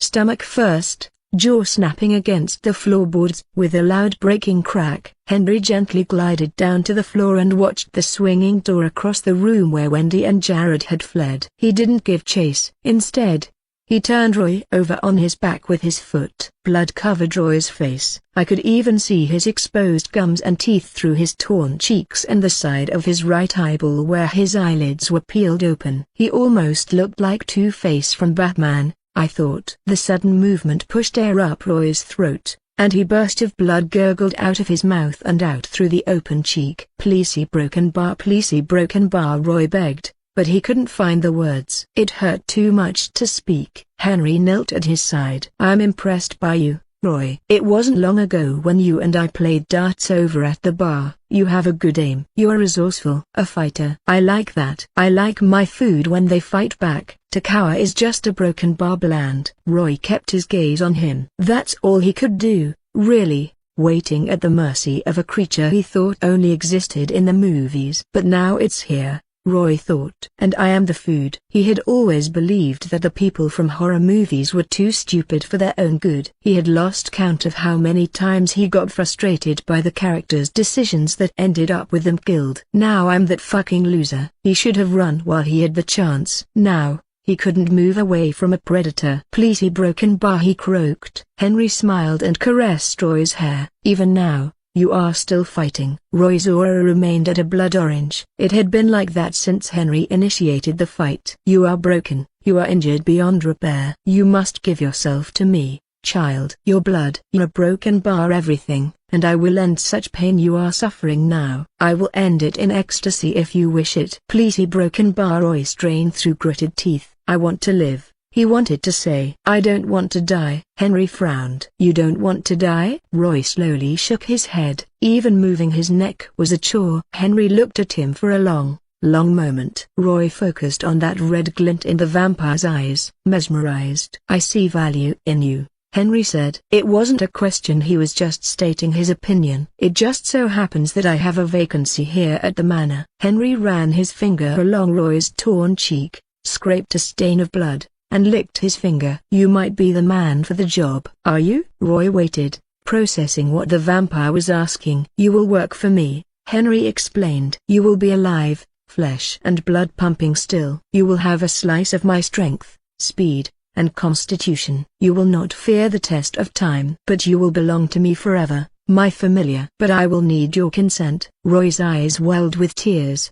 He understood. Maybe. But a part of him would rather die. Yet the strong sheer fucking will to survive won over. Ya broken bar, yes a broken bar, he managed to say. Henry lifted his hand and hovered his wrist over Roy's face. He made a small slice on his wrist with his sharp finger. Blood trickled out. As the vampire's blood touched Roy Sherman's lips, his resolve immediately dropped to red. Henry's smile widened. Drink, my child. You are mine now. And you now belong to him. You have gained one essence, Roy Sherman. You have gained 150 crystals. Huh. That's very interesting. I somehow got his essence, but he wasn't killed, I said. Because he is no longer mortal, Henry said. He's becoming one of us. Kind of.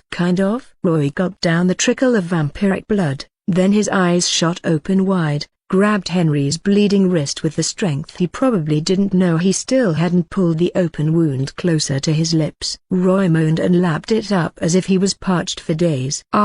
Tut, shoot a broken bar. Slow down. There's more. Plenty more. You do not want a bellyache. Roy shuddered as Henry's blood took control of him. His torn cheeks began to heal, muscle, veins, and fat bubbling into existence, and close the gap until I could no longer see his exposed gums and teeth. Roy parted his lips from Henry's wrist and took a lungful of air. My broken bar, my chest a broken bar, it's burning a broken bar. He clawed at his chest, ripping his shirt open. Fuck a broken bar, it hurts a broken bar, hurts a broken bar. Shed your mortal coil, Roy. Abandon it. What's happening to him? I asked worriedly. Transitional phase, Henry said as if that explained everything. I rolled my eyes. And, oh, right. He's currently being pulled and pried between two worlds. Your domain and the one outside. The system is recalibrating who is. He's not signing a contract, after all. Do not worry, my lord. The pain will only last for a short time. Ah, I see. So, archetypes get contracts from the system, and Roy gets a minion of your domain. Mortals who choose to serve you rather than become delvers themselves. It is quite a common occurrence in more benevolent dungeons. Right. I forgot that archetypes get a basic manual of what the system could do for them. Since Henry has minion traits already built into strict vampirism, he knew all about it. I couldn't say I'm jealous. But I wish I had the entire manual right about now. But transitions of service into a death cause domain is known to be very, very painful, that not many mortals choose such a fate. I frowned. But Roy's desperate to survive at all cost. Roy let out a blood-curdling scream that rattled the hall. Henry sighed. And I see now that is true. Demon would have loved this.